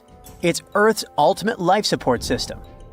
You see, about half of our planet's heat comes from radioactive decay in the core. Thanks, uranium-235. Something like nature's nuclear reactor. This heat is behind everything from volcanoes to the very plate motion that once connected Antarctica to South America. And it only comes out of the core because of tectonic movement. Without this internal heat engine, Earth would be just like Mars. When the plates move and release heat, they also release CO2 gases into the atmosphere, regulating the temperature of our planet. And when the plates move underwater, they take a lot of this CO2 back to Earth's interior, recycling all this gas. This is why the plates can change our air, climate, and even the evolution of life itself just by moving around. But billions of years ago, these plates were not moving around. Back then, it was like Earth was wearing a solid ceramic shell with many cracks. But even without tectonic movement, the heat managed to escape through these cracks in a process called stagnant lid tectonics, kickstarting all life on Earth. And no, tectonic movement is not a thing of the past. Earthquakes are the living proof that it is not just happening today, but might repeat again on a more dramatic scale in the future. You see, to form supercontinents like Pangea, smaller megacontinents have to dive beneath another. And scientists predict that a similar process might create a new supercontinent called Pangea Proxima in 250 million years. By then, humans might be extinct or living on Mars, but Earth's tectonic dance will continue, even without us. Not bad for something that moves more slowly than a traffic jam. Turns out, Antarctica and South America used to be BFFs before all that tectonic drama split them up, like a messy breakup that literally froze one of them out. Now, they just awkwardly mirror each other from across the Drake Passage. Classic exes. Around 3 to 200 million years ago, all the continents were stuck together as one big landmass. Over time, they moved apart and formed the continents we have today. That giant landmass was called Pangea, and the Earth looked very different back then. Which begs the question, what would our life be like if that split never occurred? Well, let's find out. In simple words, tectonic plates are big chunks of the Earth's outer shell. Our planet is like a puzzle of landmass, and these plates are the pieces. Since the Earth is so incredibly hot inside, its heat influences the rocky ground above the core. Slightly melted rocks start floating in the ocean of scorched magma. This movement creates the tectonic plates, and they're always moving, just really slowly, which is why we don't notice it. Their movement has been a fundamental force shaping the Earth's surface, climate, and the evolution of life over millions of years. For example, when two plates bump into each other, one might go under the other. Or they might slide past each other. Sometimes they pull apart. All these movements create things like earthquakes and volcanoes. And when plates push against each other, it can make the land go up, creating mountains. So, the big mountain ranges on Earth, like the Himalayas, formed because tectonic plates were pushing into each other. Now, here's the thing with Pangea.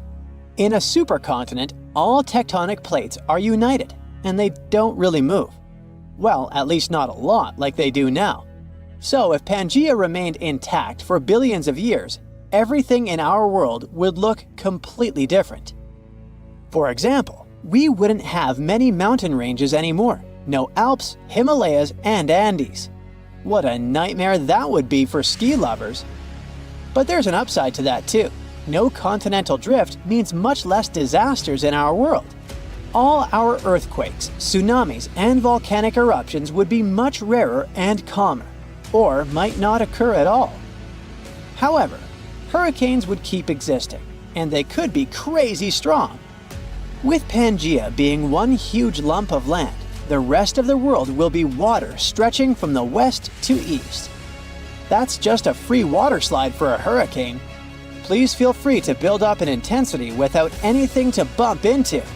So once it finally reaches us, prepare for Category 5 or even stronger hurricanes or tornadoes.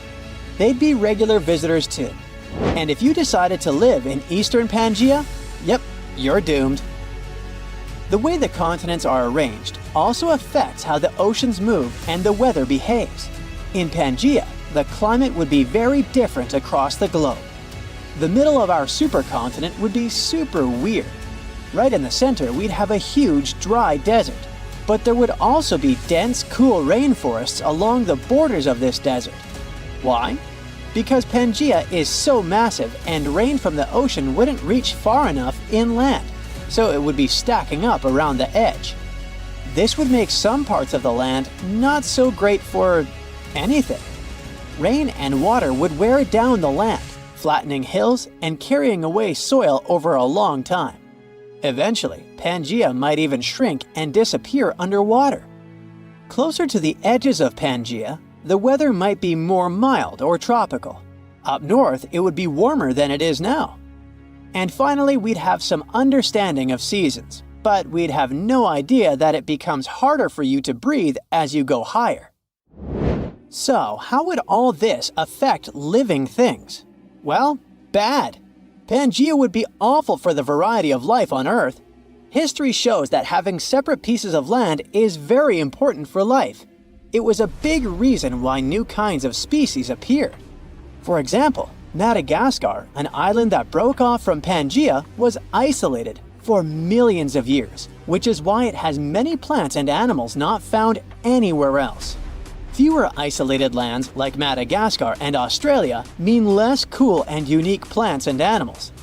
The climate problem doesn't go away either. Almost all Pangea would be hot and dry inside, but it wouldn't be all too boring. There would still be some environments for animals to live in. Reptiles like dinosaurs might do well in this kind of climate. That's one reason why dinosaurs thrived when the whole world was one big landmass before mammals came around. Also, this might push for the development of creatures that can live in water. They'd be more diverse and bigger in size. So basically, Pangea is a master of creating Earth as dangerous for humans as possible. With all this in mind, let's finally see how humanity's doing, assuming that we survived and evolved. First of all, where would your country be located? In theory, you could take a road trip from Brazil to Canada, because they'd be part of the same huge landmass. North America would be right here, and Europe would be just east of it. Most of Asia would be up north, and Antarctica would stay down south. Australia would still be in the middle of nowhere. A literal Antarctica would be closer to everyone than Australia. That's assuming that countries stayed the same. And hey, cool news! All our modern countries might not exist at all. Okay, that didn't sound as good as intended. More precisely, the countries would have completely different boundaries, and the world would be much more peaceful and united. Let's see. First, we'd form some tribes, but since we would share the land, we'd have to compromise. We can't all have the only coast or only inland regions. Each tribe would probably get a fair piece of the land so that everyone could meet in the middle to settle problems or make trade agreements. As tribes got bigger, people would move to new lands, separated by deserts and forests, forming their own nations. The hunter-gatherer era might take some more time, since we have fewer animals and plants. If we started hunting, we'd probably wipe out all the big animals pretty quickly, except for the ones we could potentially domesticate. Imagine having dinosaurs as pets! But the whole supercontinent would quickly enter the agricultural era, because whatever technologies we discover, we'd share them with each other right away. The main difference would be that during our age of exploration, there would be mostly small, isolated islands to discover. Travel and trade would be easier too. Cultures would be less distant from each other compared to our world. For example, right now, Native American culture is very different from Pacific Island culture because they've been separated by water for a long time. But on Pangea, cultures might form a continuous line from the southern tip to the northern tip, which means all cultures would be very closely related. And that wouldn't be the only similarity. Our appearances would be very much alike as well, since Earth is still tilted on its axis. The very north and south will stay cooler. So even though some people would still have white skin and blonde hair, in general, everyone would still have less melanin. Around the central part, where the sun is always shining, most people will still have dark or tanned skin. This could create a more similar world where people could see themselves as global citizens and Earthlings. The sad part is, we probably wouldn't be as motivated for technological progress as we are now. All the land is already known. There's no need to explore. The weather is mostly good and warm. The crops are growing well, the neighbors are hopefully peaceful, which is why humans would be fine with things as they are. We'd probably stick to basic tools and science. Of course, we're naturally curious creatures, so we'd still have some progress. It just would be very slow compared to our world. What sounds boring for some might sound awesome for us. Our life would be less exciting, but we'd be more united and peaceful. Maybe, in a world like that, we'd learn to treat each other with more kindness and love. But we can only imagine. The Azores are 9 islands in the Atlantic Ocean, sitting about a third of the way from Europe to North America. A history textbook will tell you that the Portuguese explorers discovered this beautiful archipelago in the 15th century. Until then, they were uninhabited. The islands still belong to Portugal, so there seems to be no controversy or mystery here, except for the fact that some researchers think the Azores were home to an ancient civilization from thousands of years ago. Others support the idea that the famous Atlantis itself was here.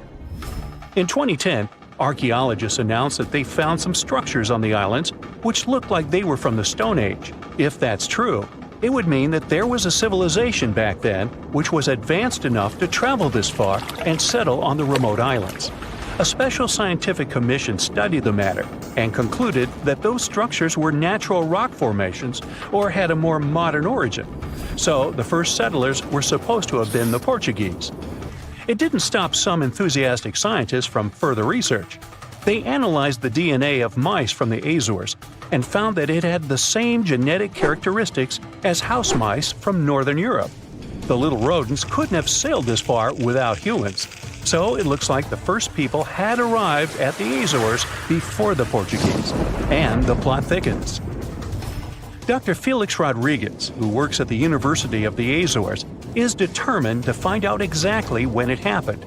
He's studying the megalithic structures found in the Azores.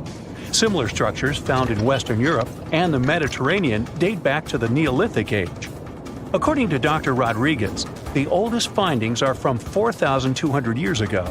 It's not clear when civilizations left them. The professor identified 7 megalithic structures in one complex as dolmens for the deceased. The cavities are all cylindrical in shape and definitely don't look like a natural formation. The material from the cavities turned out to be at least 2,500 years old. There are also some pieces of ceramics that seem to be even older. It looks like the rocks in the area had been lifted. You can see it by the small waves left by lava. It's thick and sticky, so it can't leave vertical marks. Someone must have moved the rock from its horizontal position. Another interesting finding is some stone anchors with holes found by the sea. Similar ones were used in the Mediterranean and on the Atlantic coast of Europe, dating back to 1000 and 2000 BCE. The 15th century Portuguese were advanced sailors and never used stone anchors, only metal ones. The scientists also managed to find a structure built right in the volcanic tuff. It looks somewhat similar to the ones built in the Mediterranean that are at least 2,000 years old. These structures are called columbariums and were used to store the ashes of the deceased. They also found something resembling an oven next to it, so they could be a part of one complex. There's also a basin in the middle, and it's not the only one on the island. It looks like they had a special meaning to their builders. There are channels around the construction. They connect the 4 basins, and the sun lights each of them at different times of the year. It was all carefully planned, as they were lit the brightest during winter and summer solstices and autumn and spring equinoxes. The water passed through all the basins and went directly into the sea. It could have been a purifying ritual. Now, some people are skeptical about the findings and believe they're all parts of a fortress from the 16th century. Professor Rodriguez is determined to prove it's all much, much older. There must have been some ancient civilization here that could have left because of the volcanoes that go crazy every 50 years. Antonietta Costa, a postdoctoral student at the University of Porto in Portugal, is also sure that the first people came to the Azores in prehistoric times. She has studied standing stones with small openings, explained as cuts for quarrying the stones. Costa believes they are part of a calendar system. She noticed that none of the slits in the rocks were aligned with the cardinal east direction. The slits closest to it are smaller than the ones facing other directions, so it can't be just a coincidence. It also looks like the slits are aligned with the solstices, and that's what makes Costa think it could be a calendar. She also thinks the inscriptions left on slabs of bedrock on the islands are much like those maps that were left on the rocks during the Stone Age in mainland Europe. Another interesting theory about the Azores is that it could have been the location of the famous Atlantis, which was lost under the sea. Since the Azores archipelago is in the middle of an ocean, it could technically be a perfect place for that. A 20th century scholar quoted Plato to prove this theory was right. The Greek philosopher suggested that Atlantis was in between the continents. The coins and sculptures supposedly found in the Azores when the Portuguese just arrived also point that there was someone else present there. And way more recently, in 2013, a sailor found a huge structure looking like a pyramid off the Azores coast. It was most likely a large submarine volcano, but it's much cooler to think it was some big deal in Atlantis, right? Peru has its own mystery. Amid the desert, you can find some eerie marks called the Nazca lines. They're known as geoglyphs and were created more than 2,000 years ago by the people of the Nazca culture. Thanks to a dry climate and strong winds in the desert, most of the Nazca lines have reached our day. To create them, Nazca people removed the top layer of the pebbles and revealed the soil beneath the ground. The color of the soil changes from reddish-brown to yellowish-gray, so the lines always look different. Most of the geoglyphs depict plants and animals. You can clearly see a monkey, a whale, a condor, a hummingbird, a spider, various flowers, trees, and other plants. There are also some geometric shapes, such as triangles, trapezoids, and spirals. Since they were discovered in the 1920s, scientists have offered different explanations for the lines. Some say that in Nazca culture, people ascribe special significance to these motifs, so they probably created these shapes for deities in the sky to see. Others believe they were a sort of astronomical calendar, and animal sketches were modeled after groups of stars. This theory was proved wrong, so the purpose of the lines remains a mystery. Another place that leaves many questions is Nimrut Mountain in Turkey. This mountain has a complex of monuments with temples and tombs. It was built by the Kingdom of Commagene, which ruled here around the 1st century BCE. There are statues of King Antiochus, 2 lions, 2 eagles, Zeus, Hercules, and Apollo. Archaeologists found the ruins of this complex at the end of the 19th century. They thought it had been built by the Assyrians. Then, some of the most famous scientists of the time came here and found an inscription in Greek. It had details about the sculptures and the names of important members of the Commagene royal family. It looked like it had been put there for future visitors.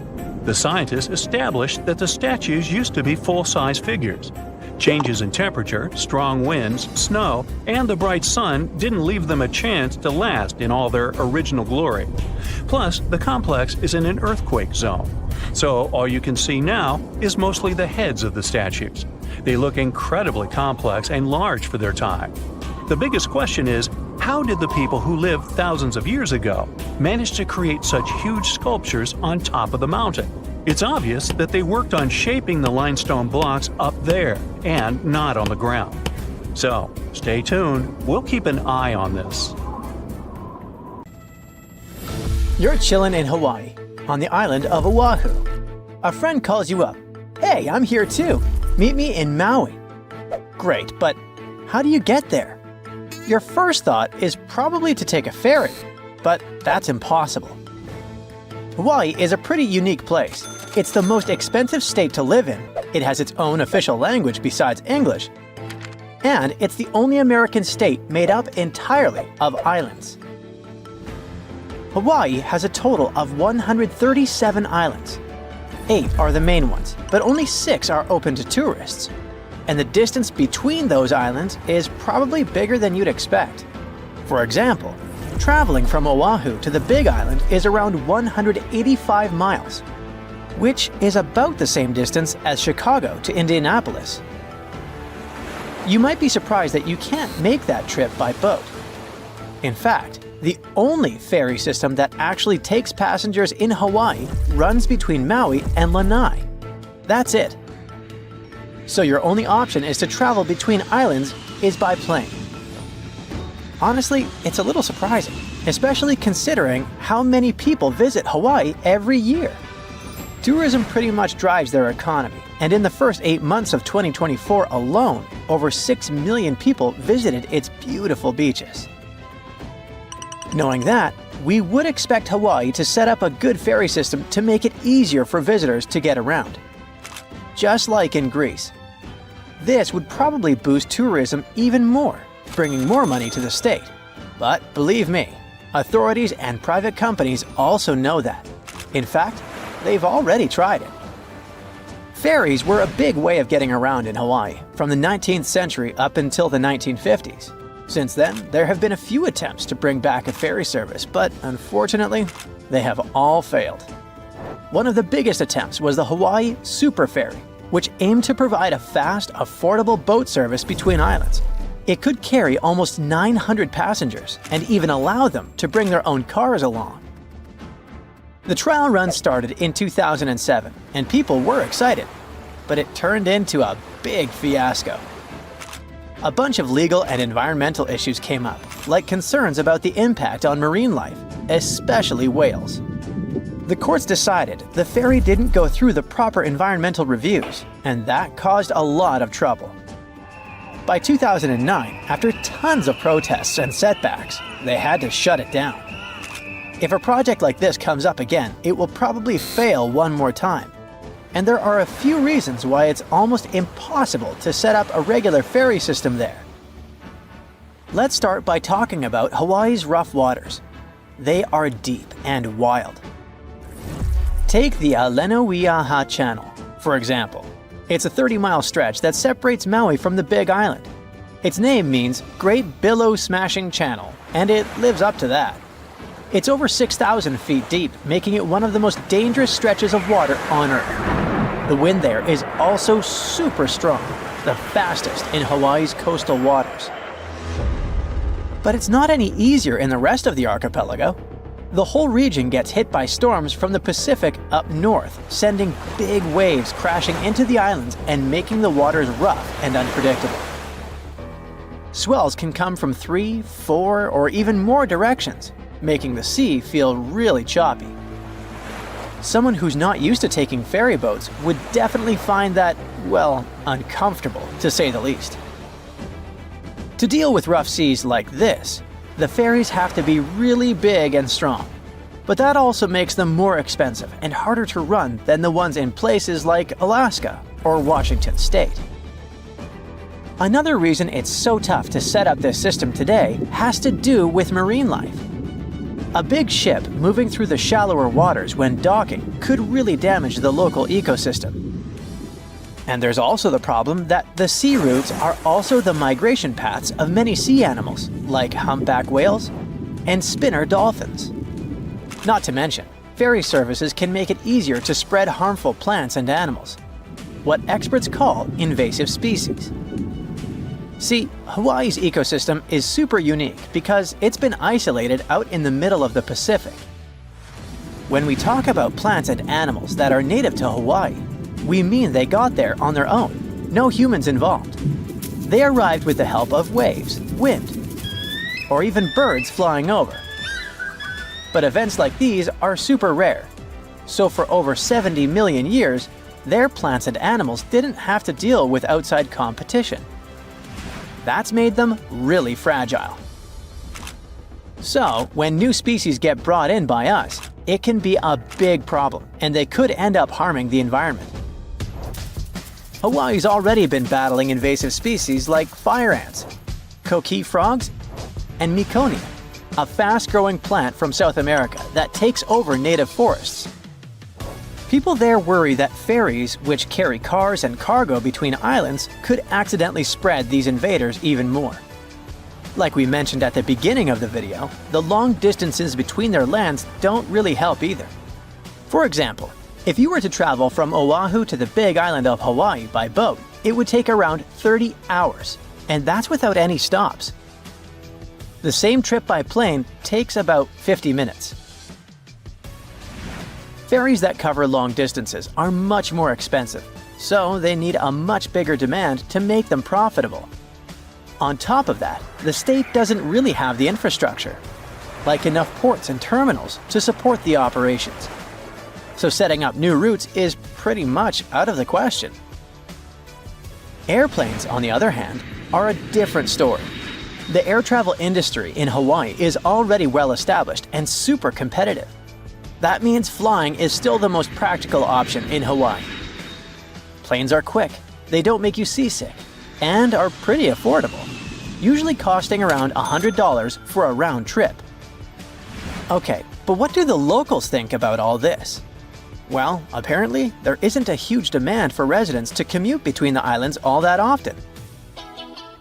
Oahu is the busiest island in Hawaii, with about 70% of the state's population living there. It is where Honolulu, the capital, is located, and where most of the state's business happens.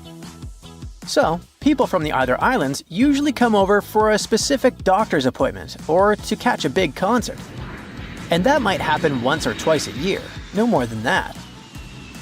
So, even if people could choose between taking a ferry and a plane for these special occasions, most of them would probably still prefer flying. There are plenty of options between the main island airports. Planes usually start flying around 5 in the morning, and there are flights available every hour until the last one, which is usually at 9 in the evening. If you've been dreaming of going to this paradisiacal place but are worried about spending too much on plane tickets, I have some tips for you. First off, keep in mind that visiting all the main islands in 5 days or less is way too ambitious. So, if you don't have much time to spend there, think about your priorities. Each of the 6 islands open to tourists has its own vibe and activities. But you don't need to visit them all in one trip, and you can save some money by sticking to fewer islands. You can still explore the diversity of the islands by picking 2 that offer a nice contrast to each other. For example, while Oahu has that bustling city energy, Kauai has a much more relaxed vibe. Also, flights in the morning are usually cheaper, and it might be better to fly on a weekday rather than the weekend, although the price difference isn't usually huge. Hopefully these tips will save you some cash while still having an unforgettable island hopping adventure in Hawaii. Don't forget to share this video with a friend who's also dreaming of exploring these amazing islands. At the end of December 2021, an underwater volcano with a rather exotic name, Hunga Tonga, woke up after several years of sleeping. It did that with so much energy and strength that people heard the eruption from over 100 miles away. Then it went back to sleep. But a couple of weeks later, it woke up again with a force 7 times greater than the first time. It broke the island above it in 2 parts. The lightning storm that started because of the eruption was the most intense in recorded history. The sound waves from the eruption traveled around the planet several times. Someone even heard a loud boom from it in Alaska. And it started the first known mega tsunami since ancient times. This tsunami took the lives of 2 people as far as Peru and caused trouble for 2 fishermen in California. But that's not all. This eruption could change the weather patterns on Earth for years. You may see the first proof in the summer of 2024, which is forecast to become much wetter than usual. Scientists believe the eruption was caused by gas building up to a critical point. Different minerals, including anhydrite quartz and sulfides, were building up for several months until they blocked the flow paths and sealed the gas within Hunga Tonga. Normally, when a volcano erupts, the fumes cause a temporary cooling effect on Earth's surface. But Hunga Tonga's eruption was different. It didn't produce much fumes, but released a massive amount of water vapor, roughly equal to 60,000 Olympic swimming pools. The intense heat of the eruption turned huge amounts of seawater into steam, which then blasted high into the atmosphere. All that water vapor ended up in the stratosphere, a layer of the atmosphere that's too dry to form clouds or rain. Scientists don't have any observations of volcanic eruptions like Hunga Tonga to predict its effects on our weather patterns. They can't tell exactly how long these effects might last either. This is because the only way to measure stratospheric water vapor is with satellites, which have only been around since 1979, and there hasn't been an eruption similar to Hunga Tonga in that time. Experts from different countries started analyzing satellite data right after the Hunga Tonga eruption. They wanted to find out how long water vapor would stay in the stratosphere, where it would go, and, most importantly, what this would mean for the planet. The first big result of the eruption, at least partially, was a huge hole in the stratosphere that was hanging on for several months in 2023. By the time it appeared, the water vapor had reached the polar stratosphere over Antarctica. In the following years, there wouldn't be enough water vapor left to enlarge this hole. It looks like Hunga Tonga will have just a minimal effect on global average temperatures. But there are some surprising, lasting regional impacts. One of the scientific models forecasts colder and wetter winters for northern Australia until about 2029. In North America, it predicts warmer winters, and Scandinavia could have even colder winters. This is just one study though, and one approach to understanding how the eruption of Hunga Tonga can change our weather. We do have at least one example from history when a volcano eruption changed the world. Over 2 centuries ago, in 1815, Mount Tambora erupted and caused the year without a summer. In the following year, the winter was unusually cold and wet weather across Europe and North America. A recent study confirms that 1816 wouldn't have been this cold without the volcanic eruption. The immediate effects of the eruption were catastrophic, with tsunamis destroying homes, claiming 10,000 lives and 80,000 more who fell ill in the aftermath. The eruption of Mount Tambora was one of the strongest in the last 1,000 years. It had ejected an enormous amount of sulfur dioxide into the stratosphere, which quickly spread across the world. It resulted in the coldest year in at least the last 250 years. In May, frost wiped out most of the crops in New York, Massachusetts, New Hampshire, and Vermont. By June, heavy snow covered the ground in Albany, New York, and Dennisville, Maine, and New Jersey had 5 straight nights of frost. The cold continued into late summer, which should have been the harvest season. In July, lakes and rivers were still frozen as far south as northwestern Pennsylvania, and frost stayed in Virginia until late August. Temperatures would drop from above normal summer highs to near freezing within just a few hours. The weather was completely unpredictable. Prices of food skyrocketed. The cost of oats for horses, which were the main mode of transportation, also rose sharply. Some people believe this situation inspired Carl Drais to invent the bicycle in 1817 as an alternative transportation method. Tambora changed weather patterns completely for not just 1, but 3 years. The whole planet got colder, and as crops failed, probably at least 1 million people starved. Scientists don't have solid evidence of volcano eruptions that have taken more lives than Tambora. But the Krakatoa eruption in Indonesia in 1883 is far more famous than Tambora because information about it spread worldwide via telegrams and photos. Its final blast was the loudest recorded sound in history, and people could hear it on 10% of the entire Earth's surface. The eruption started a tsunami with waves about half as tall as the Statue of Liberty.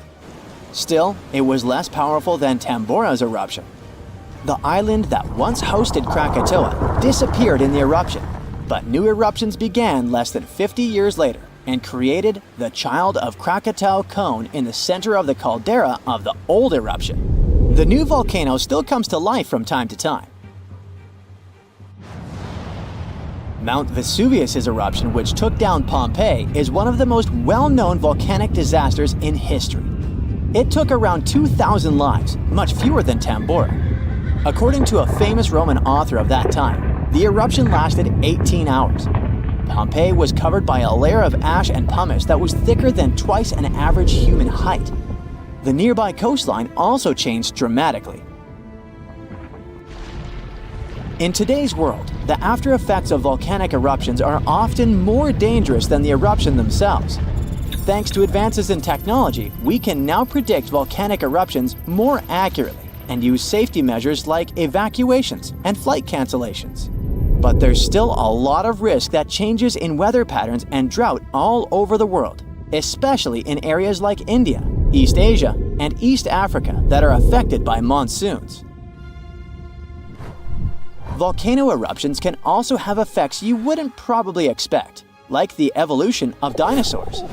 These guys were once the size of cats, waiting for their time to shine. It came around 230 million years ago. This time is known as the Carnian pluvial episode.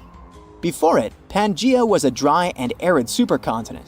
But then, there were 4 major volcanic events that pumped huge amounts of carbon dioxide into the atmosphere.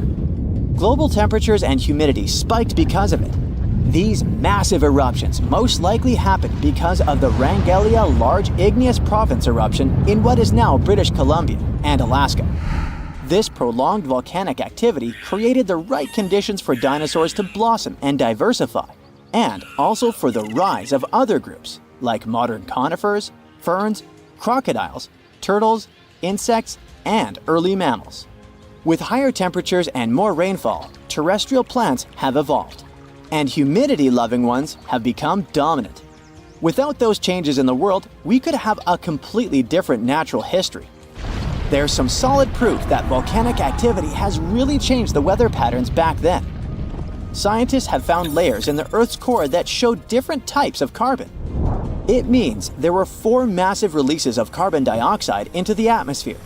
The data on mercury and carbon together shows that the spike in mercury levels was thanks to a major volcanic event that affected the global carbon cycle, and not just local eruptions. There's a place on Earth so dangerous that even the most fearsome creatures of today wouldn't last a moment there. It used to exist in what we now call southeastern Morocco, the land called the Kem Beds. The story of this place stretches back to the Cretaceous period, about 100 million years ago. It might have looked like a beautiful place at first sight, a lush green forest, rivers glittering in the sun, until you meet some terrifying dinosaur. The lions or sharks of today are nothing compared to what the fossils show us. The Kem Beds were dominated by terrifying predators, and above them all, 3 of the largest predatory dinosaurs ever discovered. For example, Spinosaurus. This dinosaur was unlike anything you can imagine.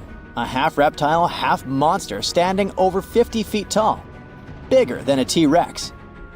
This hybrid with a crocodile-like snout and a sail on its back hunted the forests. But this dino could dive into the rivers, so not even waters were safe from it. It could catch huge fish, as if plucking them from the shallows. There was also a Carcharodontosaurus, a carnivore with the name that literally means shark-toothed lizard.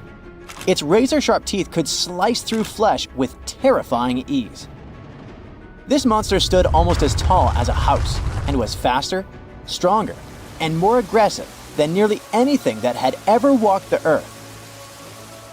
There was also Delta Dromedus, a raptor-like dinosaur built for speed. It was a quick-moving ninja that stalked its prey with horrifying precision. Oh, and the skies were a fun place too, with all these pterosaur creatures flying around. These guys are often mistaken for flying dinosaurs, but they were actually a different kind, more like close cousins of dinosaurs. These majestic reptiles soared above the Kem Beds and had wingspans that could stretch up to 30 feet. The fingers were feathery, with a 4th finger kinda like bats. They could glide through the air so easily thanks to their super light skeleton. But it wasn't just the dinosaurs that made the Kem Beds so horrifying. The waters also hid their own dark secrets. They were home to giant, terrifying fish and crocodile-like creatures. Their jaws were strong enough to crush bone, and they were lurking beneath the surface, waiting for anything unlucky enough to stumble into their path.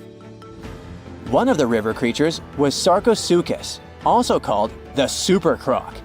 Being about 40 feet long, it could easily swallow an adult human.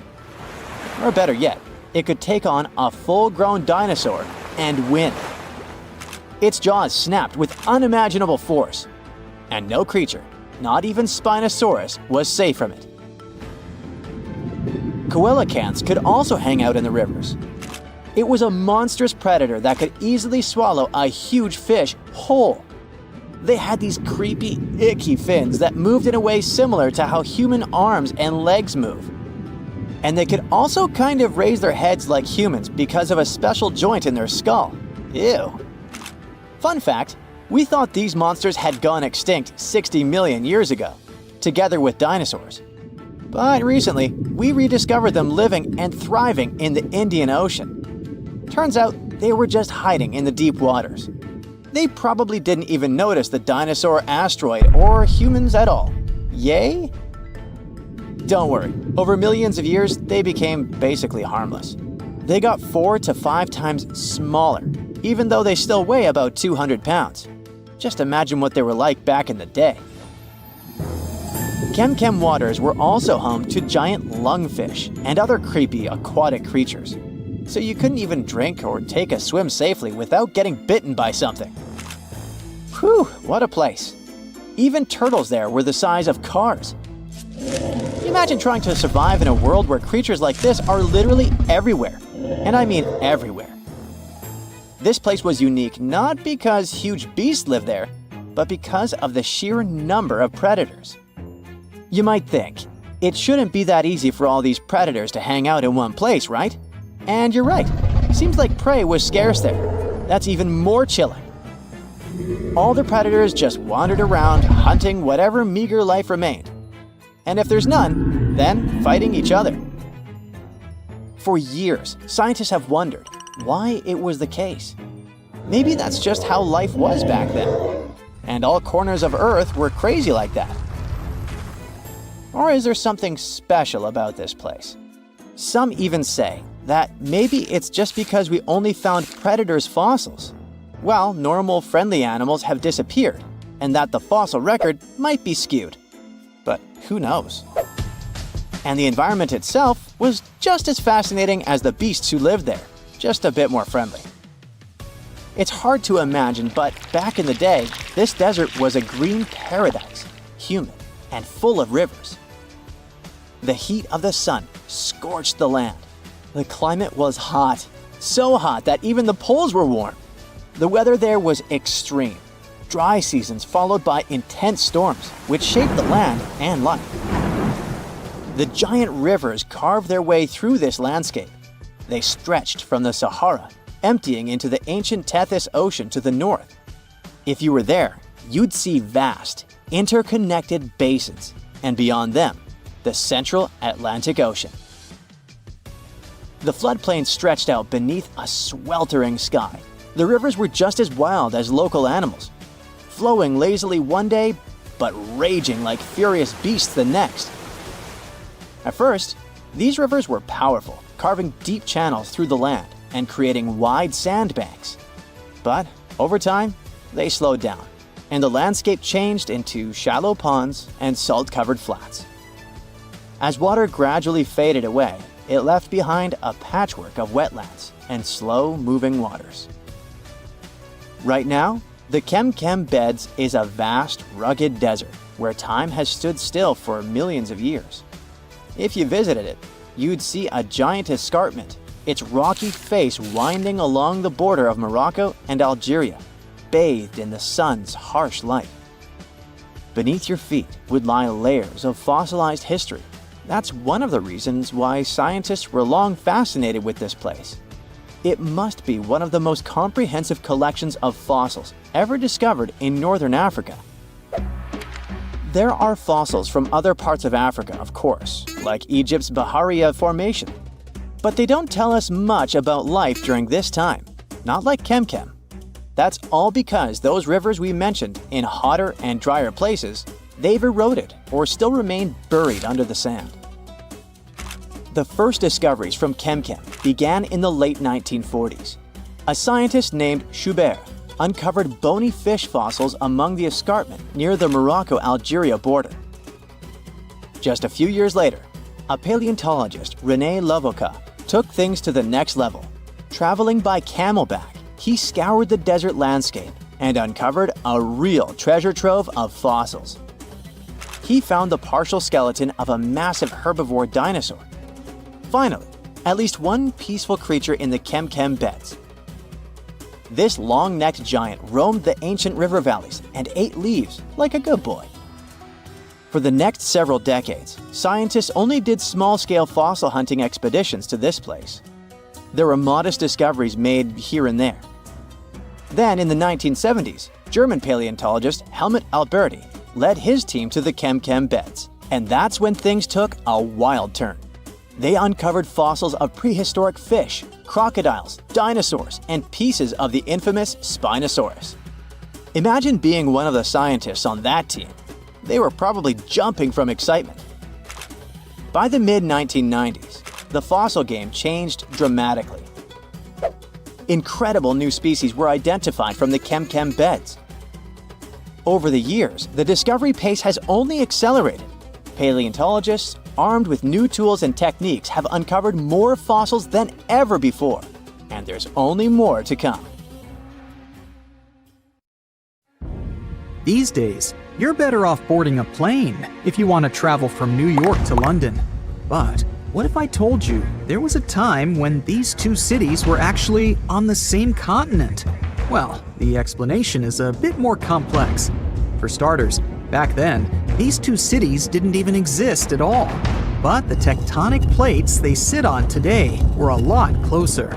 Nearly 200 million years ago, all of the continents on our planet connected, making up one large supercontinent.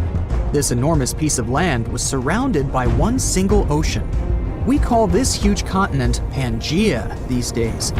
Some parts of this continent broke apart and shifted away from each other for our maps to reach their current configuration.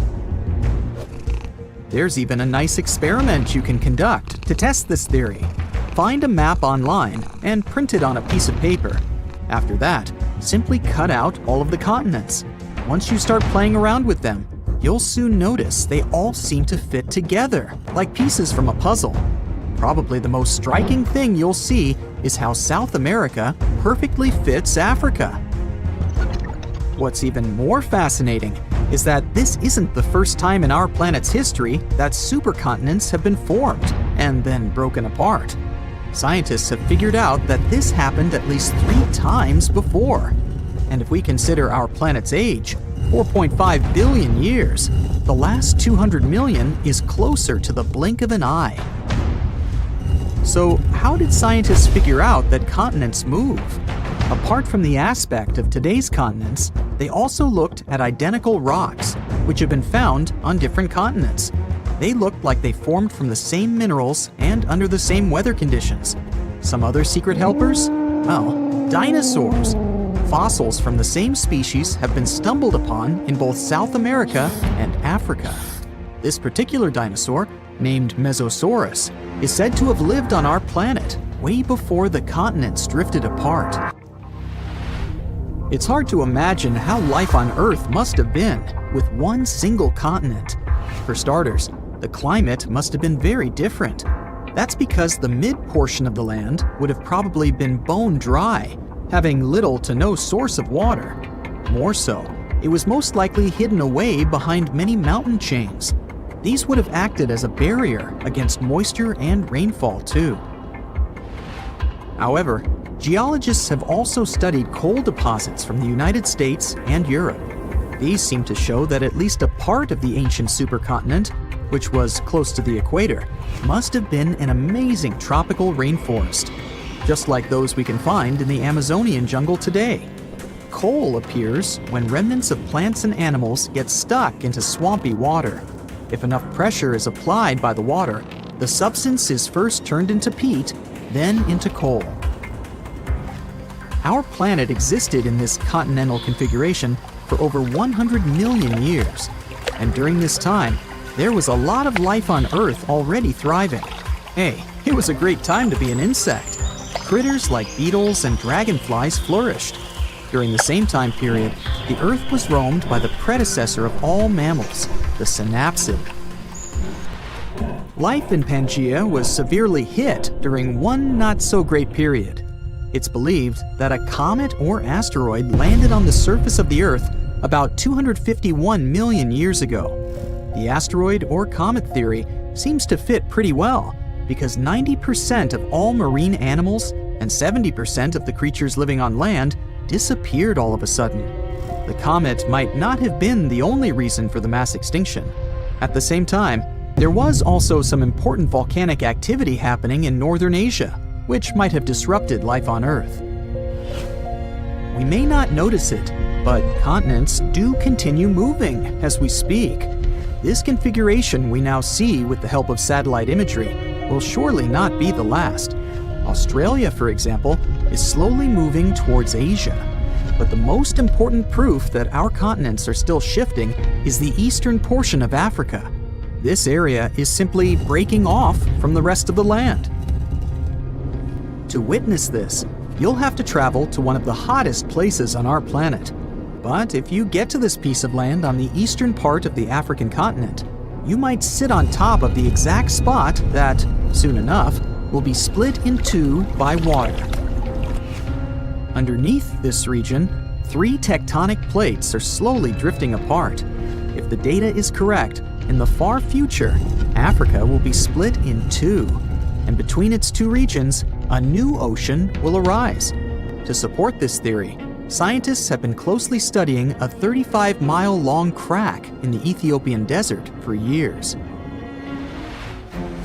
For this new ocean to form, it's estimated that 5 to 10 million years need to pass. Since our planet's crust is made out of multiple tectonic plates that are constantly moving, it's the perfect place to study this process. These plates are all irregularly shaped, and they are always mashing against, sliding under, or over each other. Those 3 tectonic plates found under the desert are also moving at different speeds. One of them, called the Arabian Plate, is sliding away from Africa at a speed of about 1 inch per year. The other 2 plates are moving a bit slower, somewhere between half an inch to 0.2 inches each year. More so, as these movements happen, material from deep inside Earth climbs to the surface and forms an oceanic crust at the edges.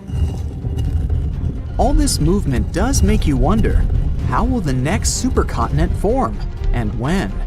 So far, scientists came up with some possible configurations, each with its own name: Novo Pangea, Pangea Ultima, or Amasia. All these predictions still vary, as we're not sure how and why continents really move over time. One clue may be actually looking at how Pangea separated in the first place. Regardless, it will take anywhere from 15 to 100 million years to see the next future continent, depending on each scenario. Novo Pangea looks at the possibility in which present-day movements continue. In this scenario, the Atlantic Ocean will continue to expand, all the while making the Pacific smaller. The 2 American continents would first combine northward. Africa, Europe, and Asia will have already combined too, by the time they all meet together in one single huge piece of land. Another possible scenario is called Pangea Ultima.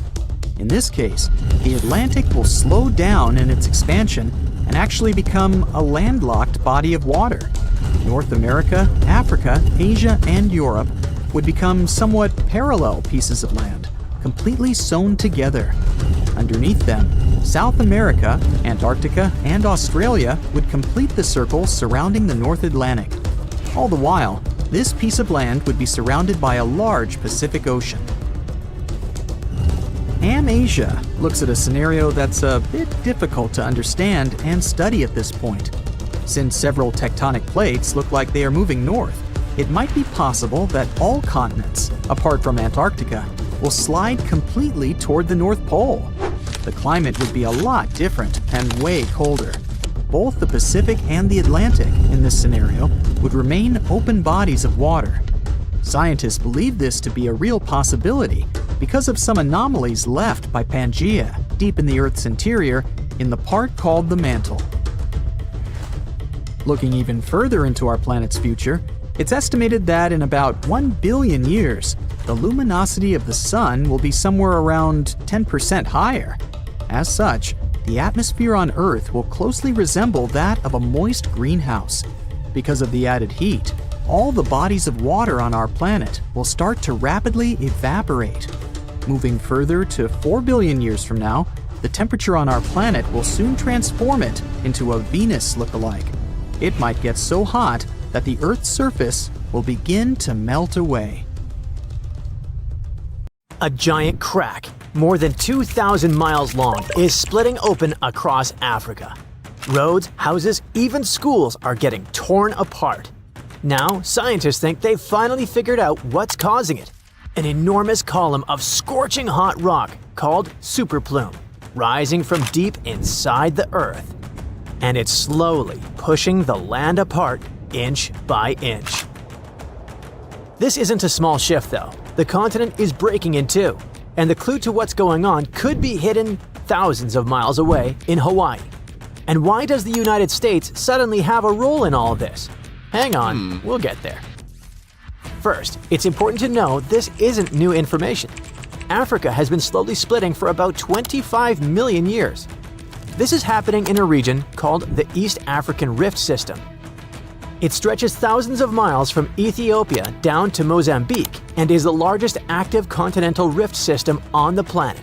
And by that, I mean places where the Earth's crust is being stretched and pulled apart, causing faults, earthquakes, and volcanic eruptions. Scary stuff to say the least.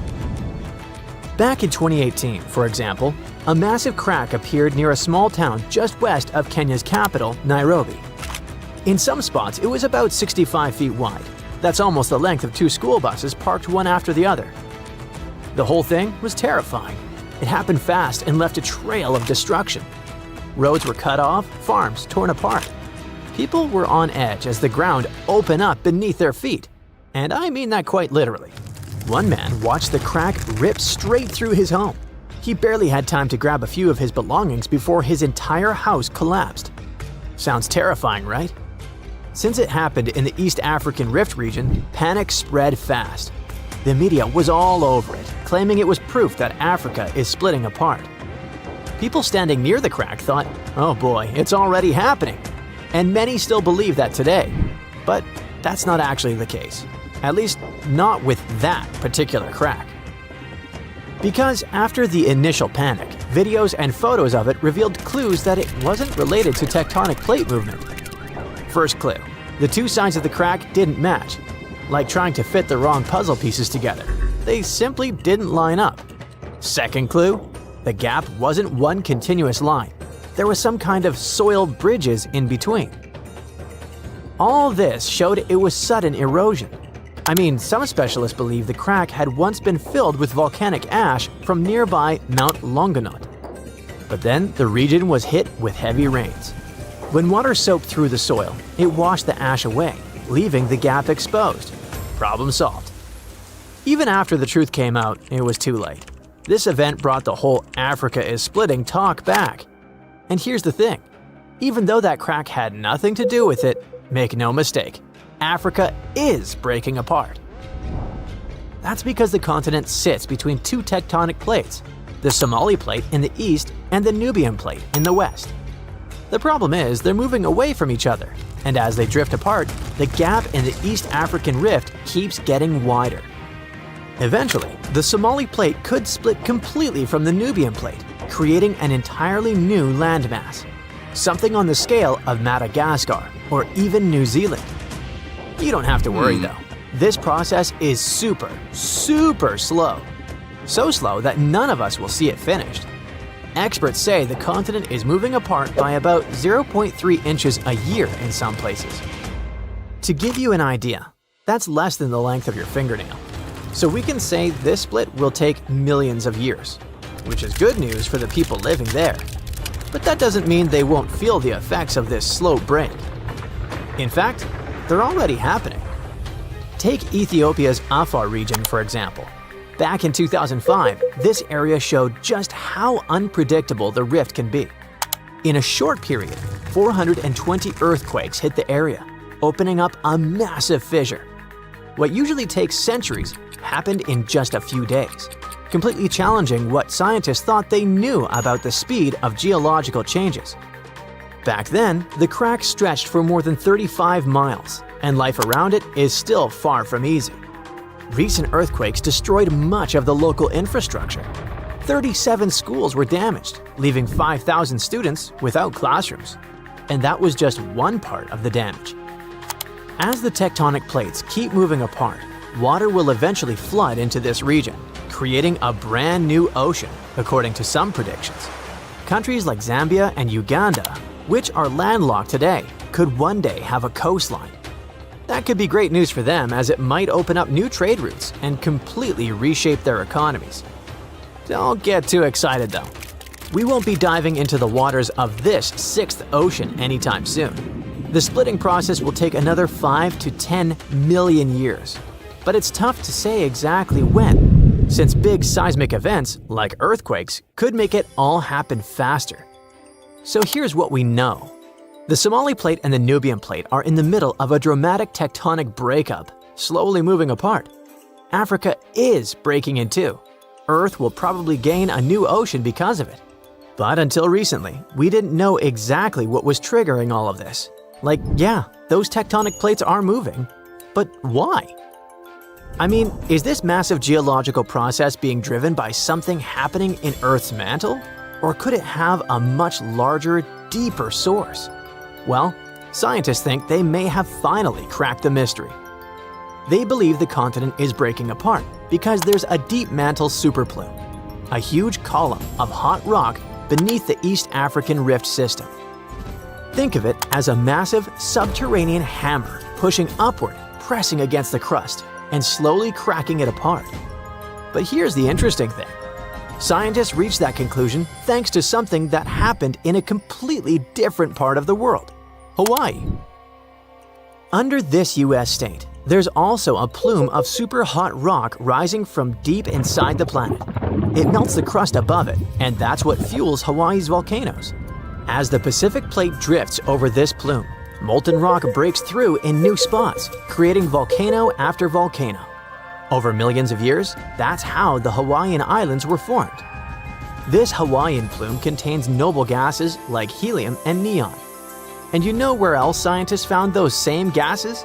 That's right, beneath the East African Rift System. Bingo!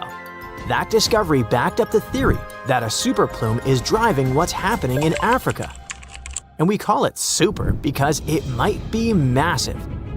You see, these same gases have been found in volcanic rocks from Kenya all the way down to Malawi.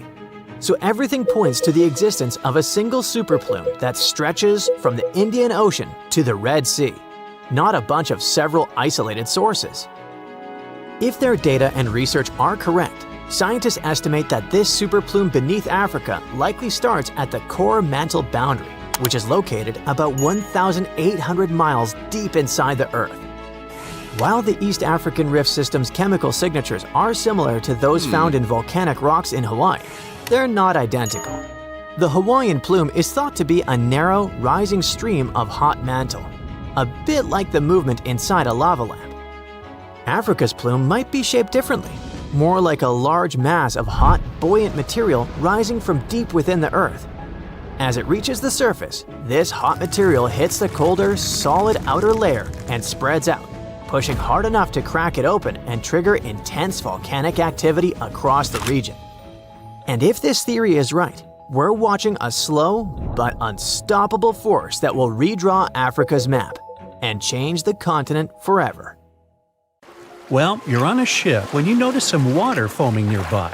It looks as if a huge vessel has just sunk there, but you don't see any debris. Steam is rising over the water and large bubbles appear on the surface. In a couple of minutes, you see a small piece of land appear right in front of your eyes. It's releasing flames and lava. Millions of gallons of water evaporate in the mouth of the volcano. Frightened, you get away from this place.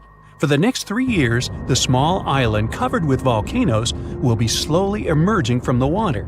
Every day, it'll erupt and fill the sky with black ash. When the ash settles, it'll get mixed with the water and form the shore.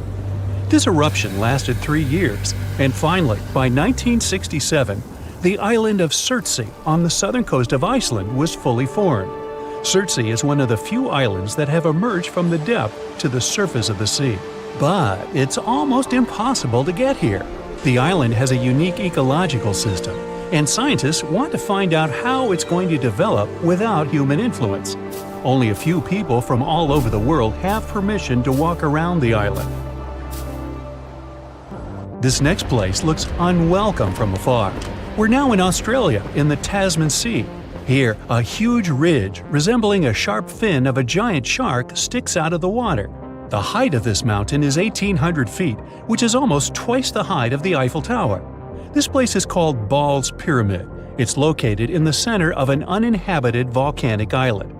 It's difficult to get here because of the inaccessible rocky landscape of the place. The island was first discovered in 1788. At that time, I wasn't around then, it was considered barren and devoid of life. But more than 200 years later, in 2001, a group of scientists arrived at the island, and they found some incredible creatures there. They accidentally discovered the rarest insect in the world. It happened when the researchers reached the island, climbed to the height of more than 100 feet, and spotted a bush. Under it, they saw a colony of bugs known as land lobsters, or walking sausages. These creatures belong to the family of stick insects. Each of them is about 6 inches in length. This is the length of a spicy bratwurst. Add a little mustard and relish? Yum! Oops, back to bugs. That day, people found 27 insects, but since then, their population has begun to increase. These creatures were believed to have become extinct in the early 20th century. But to the contrary, they somehow managed to get to the Ball's Pyramid and survive. Our next stop is Brazil, almost 93 miles from the center of Sao Paulo. That's where you can find an island that's almost impossible to get to. But if you succeed, you're unlikely to leave it. It's called Snake Island. There's no other place on the planet with such a high concentration of snakes. According to researchers, there are about 5 snakes for 10 square feet of land there. They are the only owners of the island, since no other animals can survive among them. Snakes there are one of the most venomous species in the world, the golden lanceheads. These snakes are about 1.5 feet in length. Their venom is very powerful and fast-acting. If you let this reptile bite a raw piece of meat, the place around the bite will start to melt. Wow, count me out. Now imagine you're on this island and the snakes don't bite you. The most interesting thing that you can find there is an old lighthouse. It's hidden in the dense foliage of trees. People lived on the island a long time ago. Rumor has it that the last keepers were in the lighthouse when snakes broke in. No one has lived there ever since. How these unique snakes appeared on the island is still a mystery. The most popular legend claims that a pirate came there a long time ago. He hid a treasure somewhere on the island. Then he left the snakes in the spot where the chest was hidden. The pirate hoped the reptiles would scare people away from his gold coins and jewelry. Since then, a few snakes have managed to increase their population thousands of times, and some of them, reportedly, are wearing jewelry. Nah, not really. If you ever wanted to get to the island for some reason, the patrol services would stop you. Only a few people in special protective suits can get there to conduct scientific research. The next island is located 17 miles south of the center of Mexico City. You can easily get here. There are no poisonous animals, nobody guards the place, and the island's landscape allows you to moor a boat. But most likely, you'll want to leave this place as soon as you walk there for a while, especially if you arrive at night. Dolls are hooked on trees all over the island. These toys have different clothes, different sizes, and different faces. You can find dozens of dolls on almost every tree. In the middle of the 20th century, one of the residents of Mexico City moved to this island and began to fill it with toys. He picked the dolls up from landfills and canals all over the island. It took him several decades to decorate each tree. In the beginning, it looked strange and interesting. Thousands of tourists came here to see the island. Then, the dolls began to age and rot. Rains and hot sun deformed their faces. Covered with moss, they started to take terrible shapes. But the worst thing is that some people believe these dolls come to life at night. Imagine wandering alone on this island under the light of the moon and suddenly noticing a hanging doll without one eye. Ew! It's turning its head in your direction. A second later, you're already jumping into the boat and sailing away as fast as possible. One of the most unsafe and inaccessible places on Earth is located in the waters of the Bay of Bengal. This is North Sentinel Island. It's a small piece of land that looks like a tropical paradise. But you won't get here for two reasons. Since 1956, any trips to this island have been prohibited by law. There are always several ships going around and patrolling the area. The second reason is located on the island itself. Imagine you've managed to get past the patrol boats. You're sailing on a small boat to the shore. Crystal clear water surrounds you. You can even notice passing fish and beautiful coral reefs. Ahead, you see the golden coast and bright green trees, and among them, you notice small dots.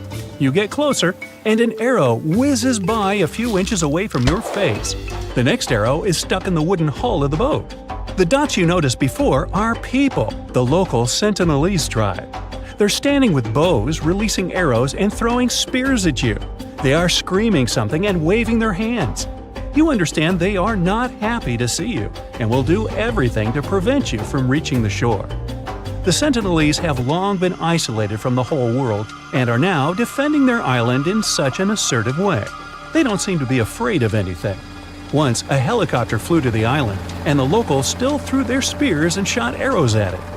It's forbidden to approach the place, not only because it's unsafe for tourists, but also to protect the local tribe from the dangers of civilizations. People from the continent can easily bring some disease to the island and infect its inhabitants. The locals don't have immunity, even from the flu or a simple cold, never mind smartphones. In addition, the island is surrounded by a coral reef, and this makes it very difficult for large ships to reach the shore. Despite all the prohibitions and the danger, many people have tried to get to the island. In 1880, an officer got to the shore and discovered that the soil there was ideal for growing coconut palms. The man also found several villages on the island, but didn't dare to meet with the locals. Eventually, he left this place, alive. Since then, many more attempts have been made to get to the island. Many times, researchers and travelers gave the islanders gifts, like fish or coconuts. The locals accepted these presents, asked for more, but still didn't allow foreigners to approach their homes. It's also difficult to make friends with the local tribe because they communicate in one of the most complex languages in the world. Scientists and linguists have been studying it for decades, and at the end of the 20th century, some researchers managed to make friends with the Sentinelese. In 1991, the islanders were invited to board a large ship.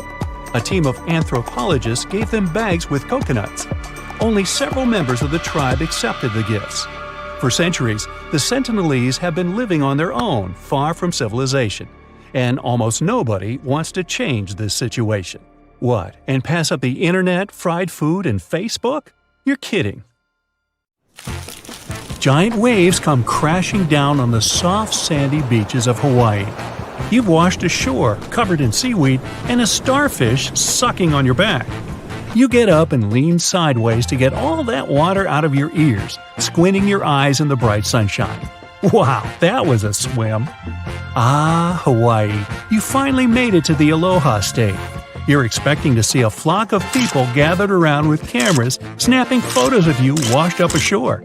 The large results with families and tourists. The international breakfast buffets. Sign me up. The pineapple pizzas sizzling from the oven. Say what you want about pineapple pizzas, but I'm open-minded. You look around and see acres of plain beaches with not a single person taking selfies. There aren't any resorts or even buildings for that matter. No paved roads, no infrastructure, and not even an airport. Something's off. You definitely jumped off the cruise ship to swim all the way to Hawaii, but this just seems like a virgin island. You walk along the beach, shaking off all that seaweed, trying to make your way to what seems like a main road. But there isn't one. You turn around and see a local man cycling towards you. Finally, some help. You approach him, and he greets you with a thick Hawaiian accent. The locals do speak English pretty well, so this guy is probably someone who keeps to himself. He gives you a very warm welcome and tells you that you're actually in Niihau Island, the smallest of the populated Hawaiian islands, at only 70 square miles. Your eyes widen with shock. Well, at least, you're still in Hawaii, technically. In 1863, King Kamehameha IV sold this island to Elizabeth Sinclair, a Scottish farmer who owned plantations in New Zealand, for a sum of $10,000 worth of gold. In today's money, that would be around $200,000. The king asked for one condition: to preserve the culture and protect it from any outsiders. Over the generations, the island has been maintaining that promise and is owned by the Robinson brothers, who are descendants of Elizabeth Sinclair. And one of the ways of getting in is by having a personal invitation from one of them. Another way is by booking a half-day helicopter trip with limited access around certain areas of the island for a few $100s. Good thing you saved yourself a few bucks. This is the only island where the majority of the population speak Hawaiian instead of English. In fact, Hawaii is the only state that has two official languages, English and Hawaiian. The Niihau Island actually rejects the fruits of today's advancements. There are no cars in sight, since the locals get around on foot or by bicycles. No wonder their legs have great definition. They thrive without running water, internet, or shops. The only school on the entire island is powered by solar energy with a backup generator. And what's awesome is that it's the only school in the state that's powered by the sun. You walk around enjoying the landscape until your new friend shows you the biggest lake in all Hawaii. You're in awe to witness such an amazing sight. Being a resident of the island, the local explains some ground rules the permanent residents must abide by. The men of the island are not allowed to grow their hair or have earrings. If they do break these rules, they can be evicted. The local takes you to a spot where many of them chill and hang out during the day when they're not working. Many families gather around and have a cookout. You lie down on a soft, sandy spot with no one causing a ruckus. The cool breeze brushes across your face. You see tiny hermit crabs crawling around. And in the distance, you see some fishers walking back to their houses with their much-needed catch. Residents don't use modern-day technologies for hunting and fishing. Rather, they use techniques passed down generation to generation. In 2010, a study showed that there are only around 170 official permanent residents on the island. Some other studies say there are even fewer people living there, just 70. Either way, you kick back, relax, and enjoy the peace and quiet.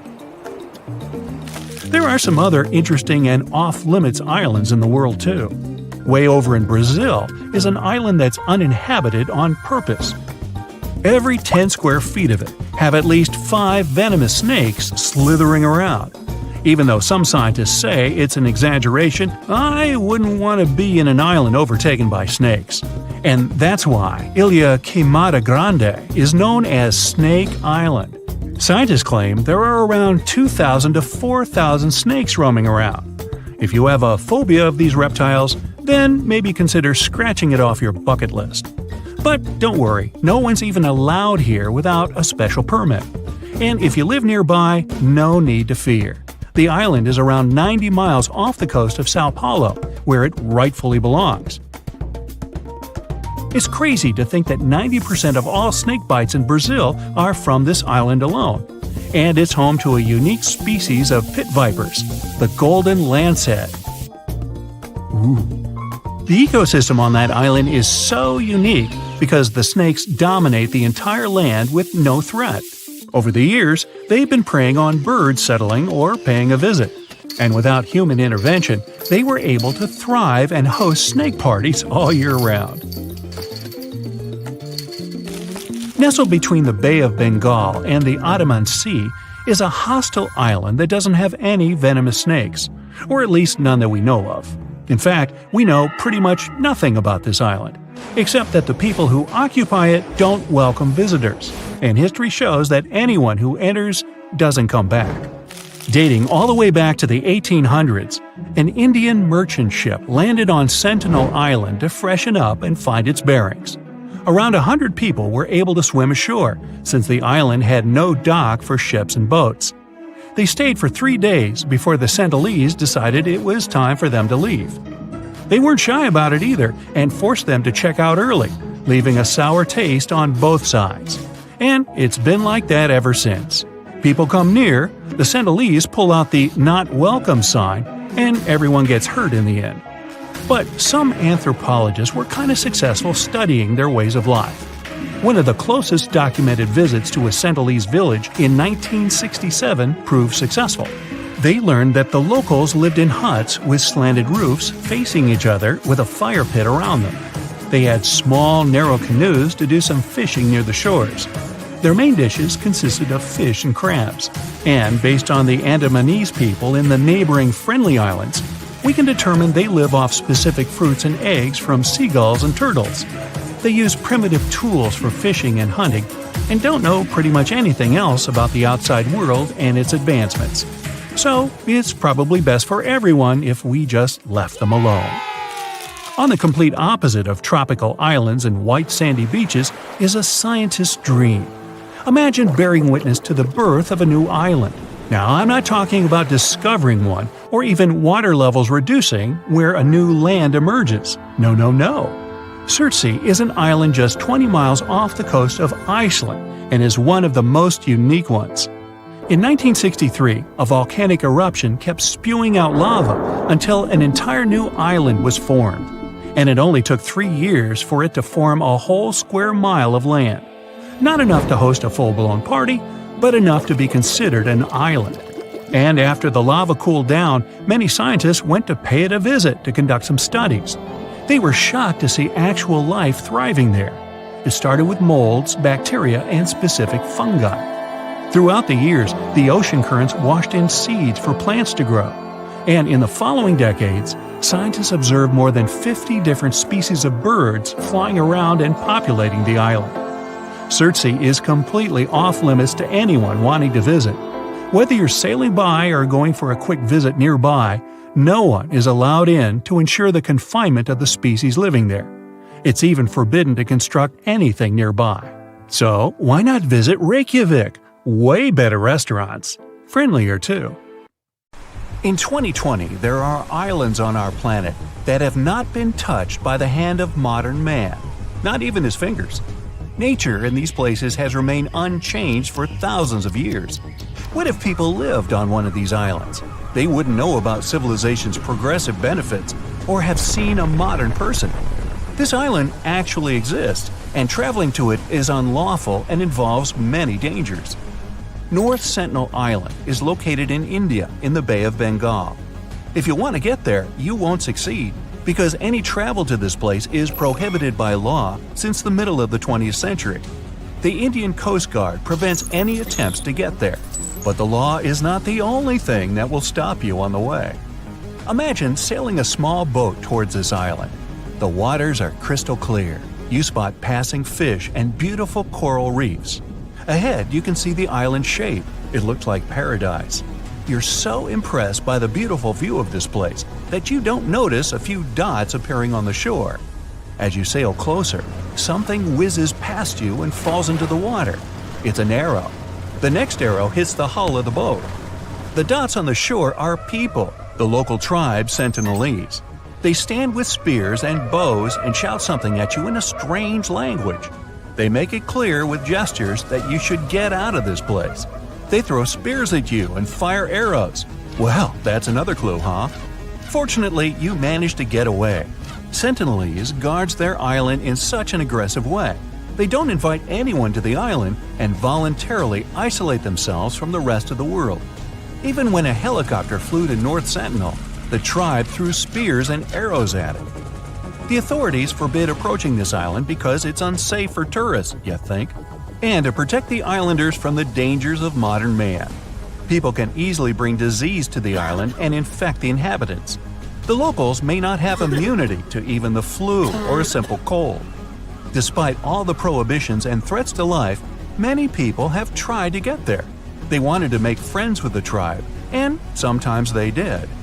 In 1880, Officer Maurice Vidal Portman went to the island shore and found that it was surrounded by a coral reef and limestone. On the island, there was a noble soil, which is ideal for growing coconut palms. Portman found several villages on the island, but didn't visit the locals and left this green paradise. Often researchers gave the islanders gifts in the form of caught fish. The locals accepted it, asked for more, but still did not allow anyone to approach their home. Making friends with the natives was also tricky because they communicate in a complicated language. But over several decades, modern people managed to establish contact. In 1991, one of the locals approached a boat that sailed to the island and took the gift. In the same year, the islanders boarded a boat and accepted bags of coconuts from the anthropology team. This was one of the last positive interactions with the tribe.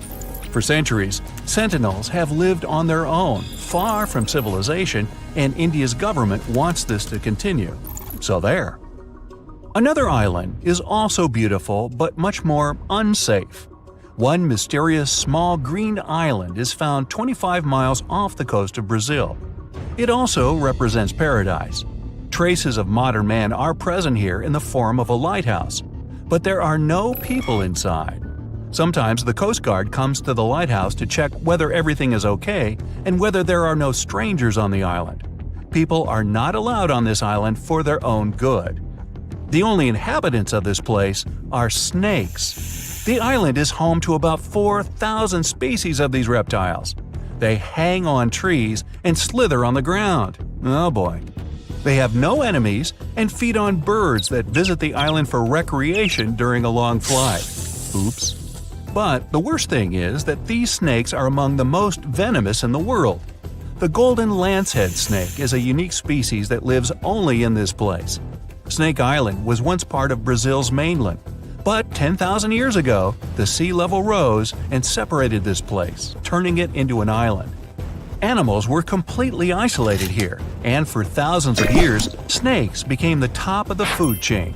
Because there was no other prey on the island except birds, evolution gave these snakes a potent venom to catch prey with a single bite. Well, moving on.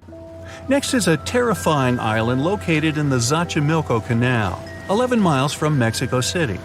There are no venomous animals or a hostile local tribe, and the island is not forbidden to visit. But most likely, you'll want to leave as soon as you arrive. Creepy dolls of various sizes are suspended in trees and old buildings all over the island. In the 50s, one of the residents of Mexico City moved alone to this island and began to hang it with dolls. For decades, he decorated this place, although it's difficult to call it decoration. He found dolls and dumps and canals around the island. The hanging dolls looked rather strange and attracted many tourists. But over time, the dolls got older. They were covered with moss, turned green, and rotted. The dolls' faces have deformed and taken eerie shapes. But the worst thing is that the locals say they've seen these dolls come to life at night. Ew. Now for Bouvet Island, one of the most mysterious islands in the world. This island is the most isolated place in the world. It's located in the South Atlantic Ocean, 1,600 miles away from South Africa and 1,100 miles from Antarctica. A perfect location for an introvert. It's challenging to reach the island, and typically you can only do so from some large ships passing by. Almost the entire island is covered by a glacier, and in its center lies a volcanic crater. The only permanent residents of the island are penguins and seals. The island was discovered by a French explorer in 1739. However, the coordinates of this place were not recorded. For the next 69 years, the island was hidden. In the early 19th century, it was finally rediscovered. But a human foot came ashore only in 1927. Hopefully, it was still attached to some explorer. In the mid-20th century, people decided to build a weather station there. As soon as the researchers sailed to the island, they discovered something strange. They found a lifeboat in a small lagoon among the seals. It was in good condition and could still sail. The researchers found oars and an empty copper buoyancy tank not far from the boat. There were no markings or emblems on the boat. It seemed that a ship was wrecked and the sailors escaped by this boat. However, no human tracks were found on the island. Who owned this boat and what happened to those who sailed on it remains a mystery. Now, let's end our trip with an island that is completely safe and even pleasant. What a surprise. Pig Beach is an island located in the Bahamas. This is not the official name of this place, but it's called that because of the local swimming pigs. The island is inhabited by these animals. They sunbathe on the beach, walk through the jungle, and beg for food from tourists. But the cool thing is, they can all swim really well. Cute pink and brown piglets splash in the water and grunt, begging for food. Thanks to feeding by tourists and caring locals, these animals manage to survive on the island. You can stay at a hotel on a nearby island and visit the pigs by boat. Nobody knows precisely where the pigs came from. According to one legend, the pigs survived a shipwreck and swam to this island. You can find several